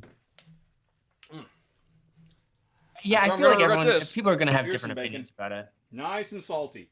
That's not going to cause any problems later on at all. No, it's just a perfectly fine midstream snack. All right, Mike in here. Sorry, I didn't hear what you said. I know. Just riffing. Extra lard. Oh my gosh, delicious.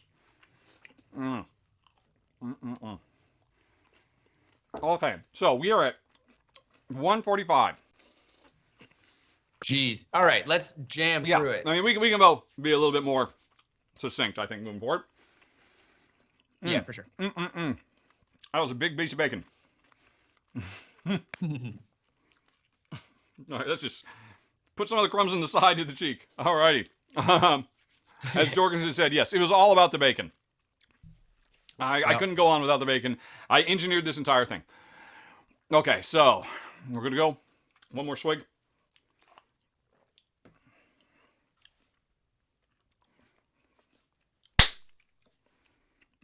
Okay, we are back, folks. One computer reboot later, then fingers crossed, it'll be smooth sailing from here on in. And with that in mind, let's move on to Shea's number 5. What do you like, Shea? My number 5. This is a game I always love telling people about because not everyone's heard about it, and I think everyone should play this game. This is Ganymede by, I think the publishers are named Sorry We Are French, and it's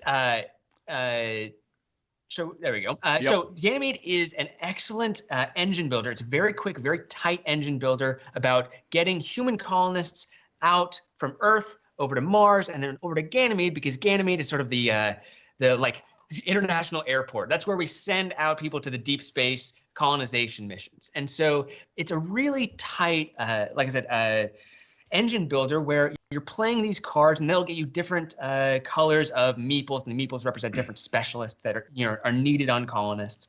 But every colony ship that you have on your board requires different things, or it might require 3 of the same, or might have 1 of each different color, and then once you get those off, those will have little bonuses. And that's really cool. But what I really like about it is the card play for this. Every time you play one of these cards, this will give you, they always belong to a specific corporation. There are 5 corporations, and you will slot them into your player board, and that'll give you some little bonus.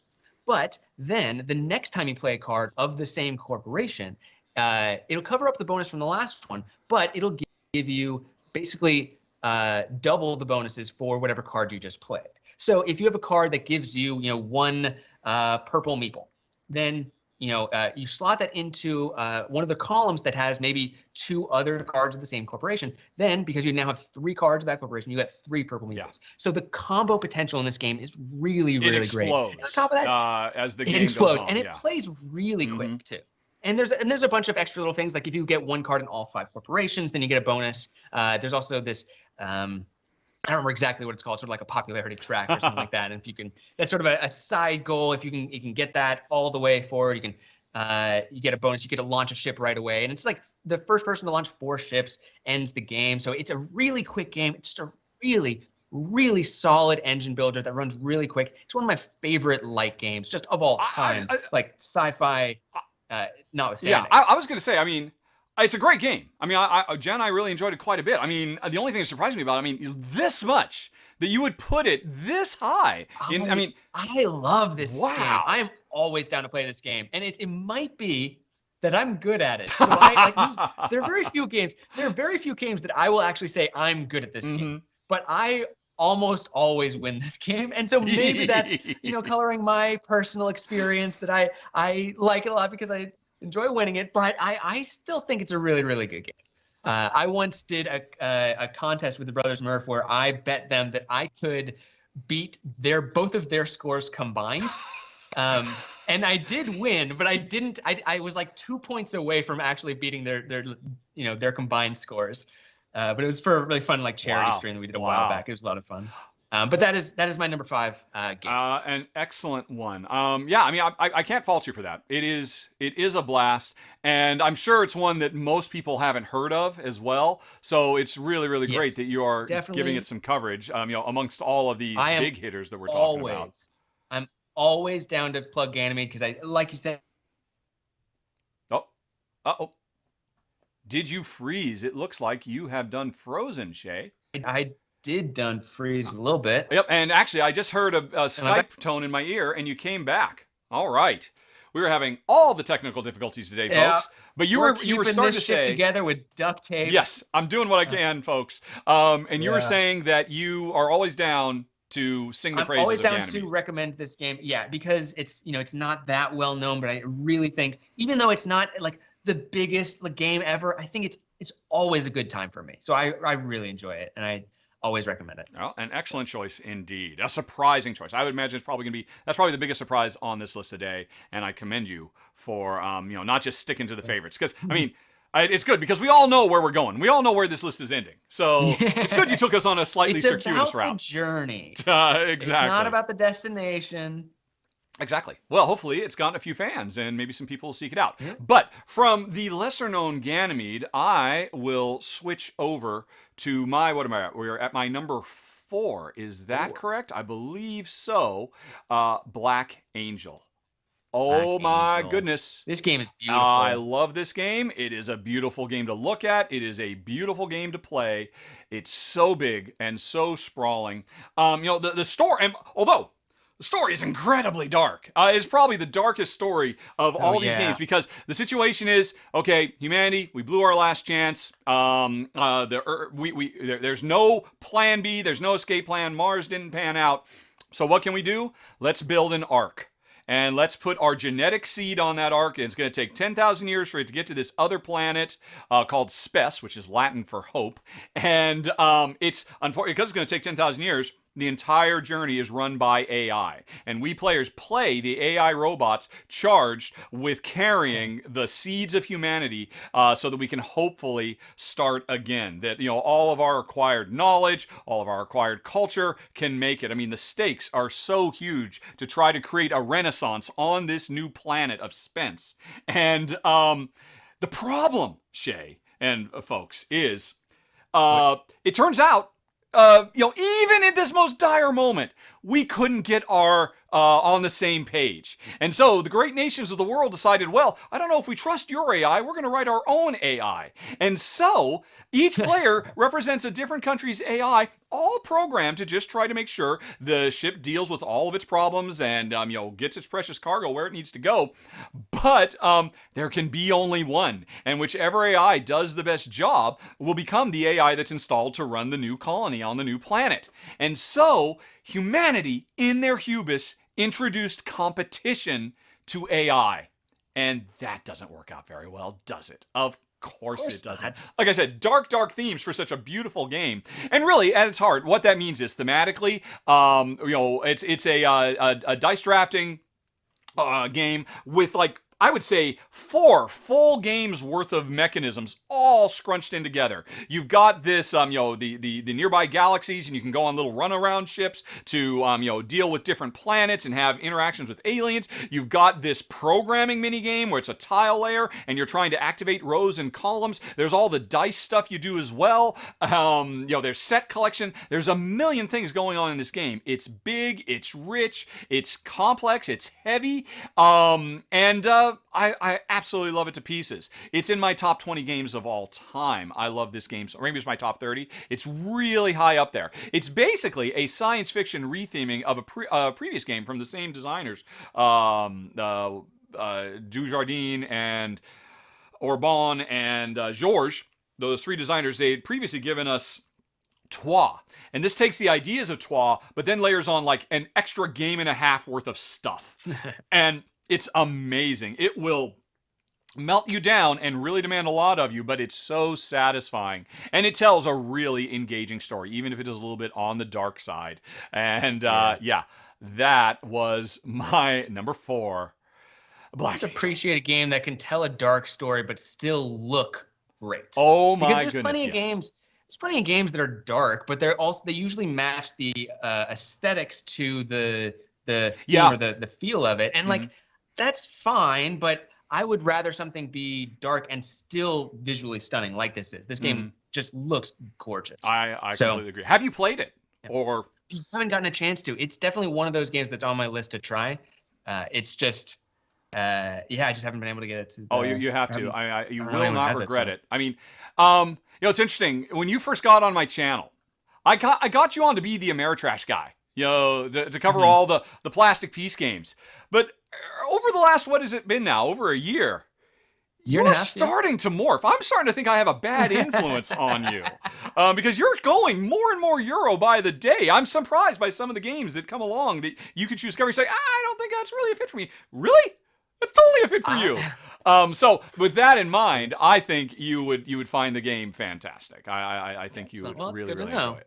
Yeah. And I definitely have swayed a little bit towards Euro side. I don't know. I like light to medium Euros, and I kind of like heavy American style games. It's my tastes vary from day to day, which is I think gonna be exemplified by my number 2 and my number 1. Okay, well, what would be your number 2? Or my number? Right, well, number 3, I guess. Or your number 3, as we can see, is Star Realms. This is another one I'm sure is probably people are asking how is it so high on your list, because this is a simple thing. And I already said that I like deck builders that play into a bigger game, and this doesn't do that. This is a straight deck builder, but it is a 2-player deck builder game where you are just attacking each other with ships. You are building up your fleet of ships and star bases, and you are trying to attack each other's, I don't know what the in-game word for it, but it's hit points. And but the thing that what I love about this game is that it takes a simple idea and it hones it to perfection. It's got 4 factions. Each of them does various things and has sort of their own flavor. And the cards that you play, if you specialize in certain factions, will combo with each other. But of course, it's a deck builder, so you don't always have the option of choosing only the factions that you want. So you have to take what is given to you and do the best with what you've got. Right. And what I love about this game is that it most of the time plays very quickly. So a thing about this game that I love is that it's just so easy for me to get to the table. If I want to play something quick and fun, Star Realms is always there for me. It's a nice fast game that me and my roommate will often play. Just like we've got 15 minutes, want to play a game, bust out Star Realms. It's always a good time. And sure, sometimes it's not fair. You don't get the cards you want. Whoever gets the big 6-cost card first might win. But it is one of the most reliable good times for me. Mm-hmm. And on top of that, it is, in my opinion, very thematic because you've got these 4 factions that the artwork on the things is reminiscent of the kind of thing that they're trying to do. So you've got like the Federation, the blue faction, which is, very like human style, Star Trek style ships.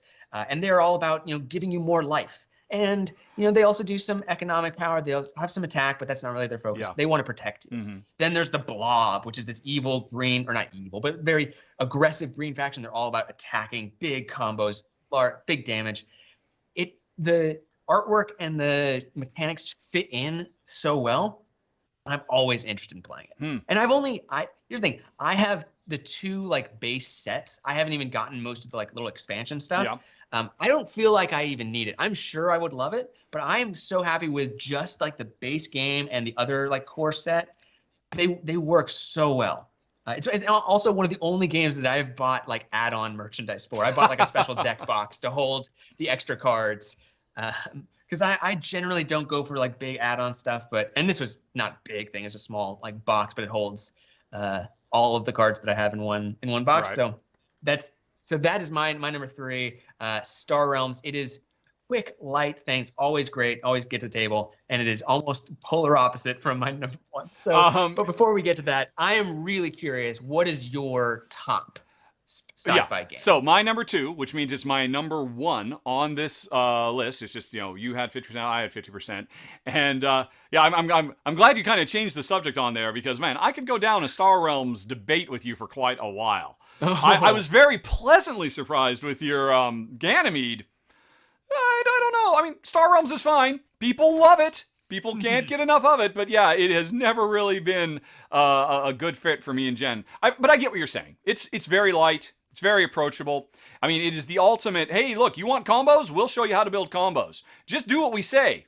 It almost feels to me a little bit like the game plays itself. Oh, I've got some yellow cards. I guess I better buy more yellow cards. I've heard that argument before. Yep. And I'm sure it's not fair. I'm sure it's not fair because it's so popular. It's got, tournament scenes, all kinds of stuff, so much expansion content. So I'm not giving it a fair shake. I get that. But still, that would definitely make several other lists of mine, which we will not be doing today. But we can move on. I think you're probably right. We should probably move on to the number 2 on the list, which is Roll for the Galaxy, which is in my top 10 games of all time. And it has been for quite a while, and it probably always will be. Or maybe it's just outside. Maybe it's like number 11 or 12. It's in my wife's top 3 games of all time. She loves it so much. We have played this game so much. For us, this is a filler. We can sit down, get it out of the box, set it up, and put it back in the box in under 25 minutes. A full game, telling a big, sprawling story of growth of an intergalactic space empire. Every time you play, you're going to advance and evolve in different ways. There's a bunch of expansion content for it. You don't need it. What comes in the base box will give you hundreds and hundreds of hours of gameplay. And all of it is driven by a wonderful, wonderful dice management system where at the beginning of a round, you roll your dice, and it's kind of like a little miniature dice worker placement game that you're trying to decide, well, which of the different actions? Are we going to explore? Are we going to develop? Are we going to settle? Are we going to produce? Or are we going to ship our produced goods around? And the important thing is we all do this simultaneously in secret behind player screens. And then everybody reveals at the same time. And this, like its predecessor, Race for the Galaxy, is a game where I have to pay attention to what you're doing, Shea, because if I can anticipate what you're doing, if you're going to trigger an explore phase, then that means, I want to set aside a little bit of my stuff so I can piggyback off of your explorer. And meanwhile, if you look at my plants and see they're overflowing with goods, you could take a good guess that I'm probably going to ship some goods, and you want to put yourself in a situation where if you can anticipate my moves, you will get a big payday as well. And so the connection between players is so strong, even though arguably, I mean, it's not like we ever attack each other or anything like that. We're just building our own little space empires. But I am so heavily invested in trying to get into your mind when I'm playing this game every time. I just love it to pieces. Complaints? This is one of the hardest games to teach I have ever seen. It is a monster for new players because everything has to be done in secret and you have to understand so much. And the dice manipulation is so deep in this game. But it's fantastic. Some would say, wait a minute, roll for the galaxy. Don't you mean race for the galaxy? Shouldn't that be on your list? Here's the deal. Race for the Galaxy would probably make my top 5, but I got rid of Race after we started playing Roll because I realized, I'll just never play Race for the Galaxy again. I could also give a nod to Jump Drive, which is basically like a Race or Roll for the Galaxy streamlined down into a super tight, fast-playing card game. Or New Frontiers, which is basically Race for the Galaxy, the board game. I mean, this whole Race for the Galaxy universe is kind of, I think, my top slot. But if I have to pick one, and that's the nature of a top 10, there's no denying, one of the best, or the best science fiction game, board game there is, period, is Roll for the Galaxy. Thoughts? Yeah. I really like Roll for the Galaxy. I am on the side of Race for the Galaxy mainly because I have a lot more. Well, here's the thing. Okay. I have a lot more experience with Race for the Galaxy. I own it. I've played it a ton. It honestly fills a similar role as Star Realms for me. And like you were saying, it's kind of a filler. Like I can get that out, play a game. When I play Race for the Galaxy, I play like 2-3 games in a row because it's a game you can play really quickly, and it has that kind of thing you were talking about where you could just play it, paying attention to your own board, but it's so much better if you pay attention to your opponent's board, and you're figuring out what they've got going and trying to anticipate their moves. So, I love Race for the Galaxy, and because I own it, I end up playing it that much more. I haven't felt the need to buy Roll for the Galaxy because I have friends who own it, and so I've played it a few times for sure, and I really, really do like it. I bet if like it just appeared in my collection, I ended up playing that more, I would probably end up picking it over Race. But it's one of those things solely because of circumstances. I go with Race, but I love Roll for the Galaxy, and I do agree that like there's the thing with Race where you just have pure choice about what action you're going to do, whereas Race, you have all these dice, and those determine the actions, but you can also manipulate your actions by spending extra dice to move them like in different places. So it's a little bit more of a randomness that you can control, but then also the dice that you go for have more likely to have specific actions on them, I think. Yeah. Yes. There's different colored dice that kind of skew one way or the other, depending on which represent the different citizens that add to your Space Federation. Well, okay. So I understand familiarity. I get that. I bet you, given enough time, I could convert you to my way. I wouldn't be surprised. I wouldn't be surprised. All right. And I think it's a solid choice. A solid choice for a number 2. A number 2, really? Really? List. Then what? But what could be? Surprise us. Regale us with something that we wouldn't have seen coming a million miles away from each other. Hey, what's your number 1, Shea? My number 1 is Twilight Imperium. You know it's Twilight Imperium. Yes, of course it's Twilight Imperium. Yes, Look at me with this Twilight Imperium rulebook here. Yes. So, and there's more than just the fact that like I owe my existence in board game media to Twilight Imperium, but like that on its own, it will always have a special place in my heart. But Twilight Imperium, I will always think is such a wonderful experience. It is so much to me more than just a board game. I think it is a great board game, but it is a great experience because it is an entire day that you're spending with your friends around this table, this galaxy that you set up. You each have your own faction, you each have your own goals, and during the course of the day, the entire day that you spend on this, you are forging alliances. You're forging like friendships that last within the game that are kind of regardless of how you actually feel about a person. You are either loving them or hating them for the things that they're doing. And within the game, there's so much variety. There's so much flavor. There's so much mechanical interest. Like there's it's a game that I don't think ever get tired of, partially because I can't play this game multiple times in a row. So there's always like it's always a little bit of time before I get to bring it to the table. And for some people, that's gonna push it out of a list. But for me, it helps keep it fresh because every time I get Twilight Imperium to the table, it presents me with something new. It presents me with something that I either hadn't experienced before or had been so long since I experienced it that it feels fresh to me. And then on top of that, there's the new expansion has 7 new races, all kinds of new cards. So Twilight Imperium, like I could literally spend the entirety of this show talking about why I love Twilight Imperium so much. I am trying to restrain myself from just going into every single thing that I love about it. So I guess if I had to pick one thing that I love the most about Twilight Imperium, it is how immersed you can become in the story and the experience of the game. I have never played another game where I am so bought in to everything that's going on the board and at the table, because at the start of the game I'm me, but as soon as I get my what faction I'm playing with, then all of a sudden, yes, I am the cats. I am trying to trade with everyone. I need to keep these business relationships open because that's how I'm going. So of course, would you like to come sample my wares? Absolutely. Or I'm playing as the mind net, the robotic aliens that are going to just assimilate everyone around me. And now I'm much more aggressive and I don't care about your feelings. Oh, we had a deal? That's what you thought. No. My dreadnoughts are making a new deal. So it really, I get just sucked into the game every single time I play.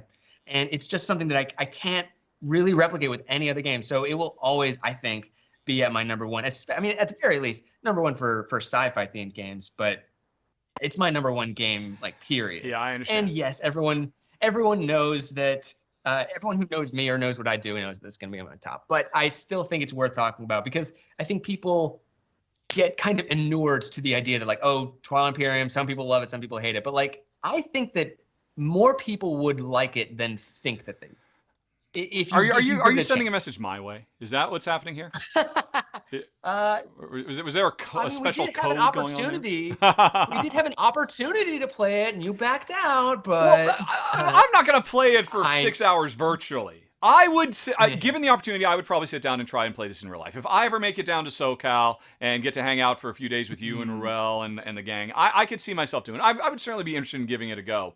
Probably the most interesting thing, I mean, I'm aware of the game, and it's epic 4 to 6 to all day type thing. One of the most interesting things you pointed out that really makes an impact on you is not the fact that you're going to play it for so long and so it tells such an epic story, but that restricts you from playing it more often. That it makes it more of a special event. Yes. Yeah. So, I mean, I love a game that I can get to the table all. And the fact that I can't get this to the table is for some games that does make it a little bit harder for me to recommend. And it's not like I would recommend Twilight Imperium to everyone. I'm not going to bring it to my parents' house and say, hey, let's play a game of this. But I will show up for that game. Definitely. But the thing is, because it is such an event, this is the game. You don't think, what do we want to play? I guess let's play Twilight Imperium. No, you plan this weeks in advance. You get all your friends together and say hey, are you able to play it? What day works for you? Okay, we'll do this day. I think we can I call 12 people so that I can get 6 people to play on this one day. There's so much effort that goes into just playing the game that once you get to it, the hype has built so much that you're already excited about it. And so for whatever reason, for me anyway, the difficulty is not a bug, it's a feature when it comes to getting this to the table. It is difficult to get to the table. And for some people, that means it's going to be hard to justify the purchase because it is expensive, and I totally get that. But that's why I think you get a good group together. Maybe you all go in on it together or try it out virtually. I know it's not for everybody, but the TTS mod for Twilight Imperium actually works pretty well. So I think that it's not a bad way to play it at all. There are some things that I actually like a little bit better playing it online. I still prefer the tabletop experience, actually playing in person, but totally get, playing it online. I think it works just fine. Yep. So. Well, maybe someday. But I'd rather play it in person, given the opportunity, and I'm sure you would too. Interestingly, folks, this is the R&R Show. Normally, my co-host is Ruel Gaviola. He'll be back next week. I'm looking forward to finding out what would he have put on his 5. We already know his number 1. Ruel would have had this as his number 1 as well. Which is so far out to me because he feels so much more like a gamer along my lines. But yeah, there's just something about this game that once it gets in your hooks in, it'll never let you go. And I'm sure that's true for you. Absolutely. And you owe your entire career to it. It's interesting. I mean, I knew I was going to show your video, but your video has lots of talking to the camera and whatnot, so it's hard to show the game. Yeah. So I thought, you know what I'll do? I'll do a search on Google for official Twilight Imperium video, assuming I'd get something from Fantasy Flight. The number 1 result for that is your video. Google says you are the official Twilight Imperium teach how to play, which is amazing. So, and you've gotten over 500,000 views of that video, I believe, that we were just playing. It is almost it's my second most popular video that I've done. First one being Gloomhaven, so sure. Yeah, of course, yeah. But yeah, it is definitely the thing that I'm known for. Like if anyone ever stops me at a convention, it's usually to say you taught me Twilight Imperium, and I'm always like heartwarmed to when people do that. But it's like I said, yeah, I owe my gaming career to Twilight Imperium because I taught 3rd edition. Almost on a whim, I was trying to teach myself how to edit video. I was making like sketch comedy with a friend of mine, and I liked Twilight Imperium 3rd edition. I couldn't find a single video of it on online that I liked. Everything was over an hour long, and I thought I could do something better than that. So I made it just kind of on a whim, and then people kind of liked it, and I just sort of rolled with it, and then here I am.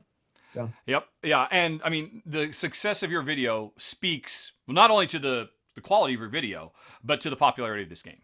And there's another reason I was happy to do this with you because I think it'd be hard to justify a top 10 sci-fi board game list that does not give credit where credit is due to this.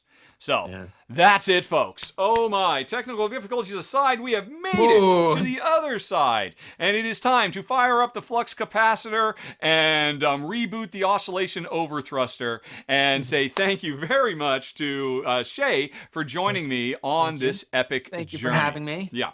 Now, if you would like to see more of Shea, links down in the show notes. Shea, every month, does a few videos for my channel. You can find that at shea.rahdo.com. He's got his own channel, RTFM. Check out his Twilight Imperium video. The rest of the industry has, effectively. He is Mr. Twilight Imperium. And, you have any closing thoughts? Or shall we call it a day, sir? I think that's good. Yeah, I'm excited to have a few things coming up. Like I said, Nemesis Lockdown and Dune Imperium are my next rules videos. I'm also got a run through of Dune Nemesis Lockdown coming up soon on the Rahdo channel. All right. So check it out. Well, thank you for watching, everybody. Have a very, very nice day. Talk to you later. So long. Bye-bye. Whew. Oh, my goodness. Oh, boy. Way. Yeah. Thank you all for sticking around. Thank you to Becca and company. We got a raid about 10, 15 minutes ago. And I'm sorry. I mean, all I could do at the time was just say, thanks for rating, everybody. And thank you, Rebecca, if you're still here. You are the best. And originally, I know it said in the scroll, we were going to do some Q&A afterwards. But after all our tech issue, I think we have run out of time. And I don't want to keep you any longer. Pretty late. Yeah. We could, if anyone has one question. Yeah, quick rapid fire, folks. Give us some questions if you've got some. All right. And meanwhile, I will prepare to raid a channel because that's what you do on Twitch. You raid stuff. Yep, and I found it. We're going to raid Knights Around a Table, who is another regular contributor to Rahdo Runs Through, Ryan Crichton. If you'd like to know more about Ryan, you can watch Shea, Ryan, and I did a top 10 must-have games, which was fairly infamous for my channel when it boils right down to it.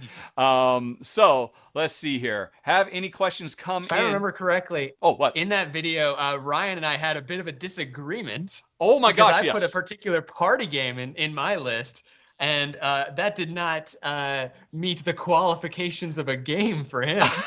It was a party game, right? It was a party game that you could buy or you could. Yeah. And so Telestrations you could draw in the sand if you wanted to somehow, but and so he had an issue with that. let's see. We've got. All right. Ruckus, I agree. yeah, okay, I probably do need to start talking to people about chat moderation. I just hadn't thought I was going to get there that quick. We do have a question for Shea from Cabalix. If you could rebrand your channel by changing the F to any other word or letter, what would it be? Oh, well, so I'll think about it, but I do a thing on Twitter every once in a while where so RTFM is an old, like, it's like a tech acronym. Mm-hmm. I thought that it was well known because my dad used it. Not that my dad works in the tech industry or anything, but like there are some things that I guess are sayings that my dad uses that are not fully like common knowledge. But anyway, so I knew what RTFM meant because of that, which is read the effing manual. Yes. And I just thought that was kind of cheeky and fun. And I was like, in the moment, I was thinking of something along the lines of "shut up and sit down." Of like, I want something that's a little cheeky, and so I just sort of went with that. And what I do on Twitter is, because I don't like to explain the name of it that often, I will just change it to other things every once in a while. Yeah, so what I are you just at the changed moment? it to something else. I literally changed it today, and I'm trying to remember what it was. I'll take a look. Twitter. Revealing truths for money. Yep. So if I was going to rebrand Revolution Towards Frankenstein's Monster is what Google comes up with. I guess I'm assuming your previous one for Halloween. That was my Halloween one, Revolution Towards Frankenstein's Monster. But yeah, if I was going to rebrand, I would have a new banner up like every month or something with a completely new acronym. Oh, that's awesome. You should totally do that. I do that on Twitter, and I might try and do something like that for YouTube. I just need to figure out how to make it like more than just a really like hidden joke. So I don't know, but that's if I was going to rebrand it, I would probably do it like that. Of course, the fundamental problem with your title is it's complete anathema to your channel, because your whole channel is, I know, oh yeah, don't RTFM, watch me instead. I didn't think I was going to be a big deal. Like I said, I made my first video. I came up with a name. It was cheeky, and I just went with it. And then people started watching, and I was like, "Oh no!" Yep. Yeah, you can't rebrand now. Mr. Millstream wonders, what's my favorite epic game? I mean, Gloomhaven. I'd say Gloomhaven qualifies as epic. Yeah, but sure. I don't think it's what you're thinking of. I mean, if you're thinking, the closest thing to a Twilight Imperium-esque experience that Jen and I enjoy would probably be Nations, which is, for me and Jen, that's a 2+ hour game. Most people wouldn't call it epic, but for us, it's epic. I can say, there was a game, the longest board game we played all the way through that we really liked came from, I can't remember the publisher, but it was called Colonists, and it was a game that you play in ages, and it was an 8-hour game. But it came with a save system, so you could shut it down between ages and reset it back up. So that was fairly epic as well. The Colonist. It was a worker placement game where you just basically had one worker who walked around and activated things. It was a neat little game. But I would probably say the most epic game that we enjoy, that I would love to get out right now, would be Nations, which is fantastic. If you haven't played it, my favorite civilization building game. Until maybe someday I'll play Twilight Imperium too. Let's see. And, all right, what's wrong with read the funky manual? Indeed, that's perfectly innocuous. Read that funky manual, that's not bad. Read the I almost, the but funky again, it's manual. like, if I were gonna rebrand, I would, like Rich said, it's anathema to the point of the chance. Like, I read the manual so you don't have to. Mm-hmm. So, yeah, there you go. All right, I think last question. If you could eliminate one type of component from being used from games, which would it be? That's so easy. Freaking inserts. Paper money? Inserts. Oh yeah. Remove all inserts from all games. Ship with plastic bags, or ideally ship with algae plastic bags. What do you got there? What is that? I need an insert so that this doesn't break. This spindly little guy. Like for Nemesis, nah. Fair enough. Yeah. All right. Minis, but for games that are not minis heavy, yeah.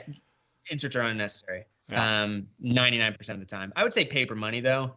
I generally don't like paper money, which very few games have at this point. But, yeah, that's pretty much been out. All right, a couple more quick rapid fire. Shea, your favorite co-op? Yes, sir.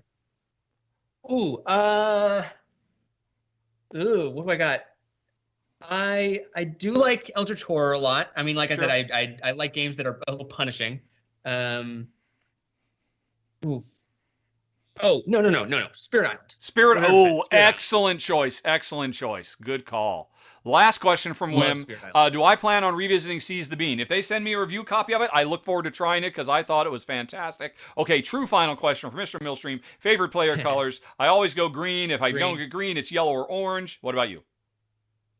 Green, then blue. Oh, then we can't play together, obviously. Then whatever. Since we'll fight over the green. Yeah, I guess. All right, well, that's good to know. And folks, thank you for putting up with the stream. And now we're going to raid Ryan, Nights Out of Table. And remember, if you're still new to Twitch, if you stick for this raid, you will get, I think, something like 300 channel points for doing the raid. And you'll get to enjoy some fun, light silliness with Ryan. I very much enjoy his channel. Let's see if I can do this correctly without messing up. Right, so I pick that. He is live. He's playing Caverna right now with, it looks like his wife. I've got a little preview. He's playing Caverna with somebody shorter than him. So let's go say hi to them, shall we? We're okay. All of you folks are getting put up into a queue, is what it says right now. And they're getting ready to raid, Okay, and I've got this button over here that says raid now. So go get them and tell them Rahdo sent you. Okay, folks. Bye, folks. Bye-bye. And now hopefully this actually works. Raid now. All right? Yeah, it should be. It says it's raiding with a party of 58. And somebody just shouted raid. And now here's the interesting thing. We found this out last week. We're still streaming. I think everybody has left, but if you watch this after the fact, they'll still see us. And you could watch me and Ruel for 5 minutes trying to figure out why isn't this working? All right, well, okay, it did work this time. It's Ryan and Cheryl. And it would appear he has got 61 viewers now. Yay! Yay! And Ryan, it's on you now. It's so awesome. Cheryl's there, so that his wife could think, oh, well, maybe he does have a future at this. Good luck, guys. Okay, and I am now going to hit the end stream in case somehow somebody else is here. Thanks for watching, folks. We'll see you next week with Ruel. Ruel sending you good thoughts, man. My heart is with you. And talk to you soon, everybody. So long. Bye-bye.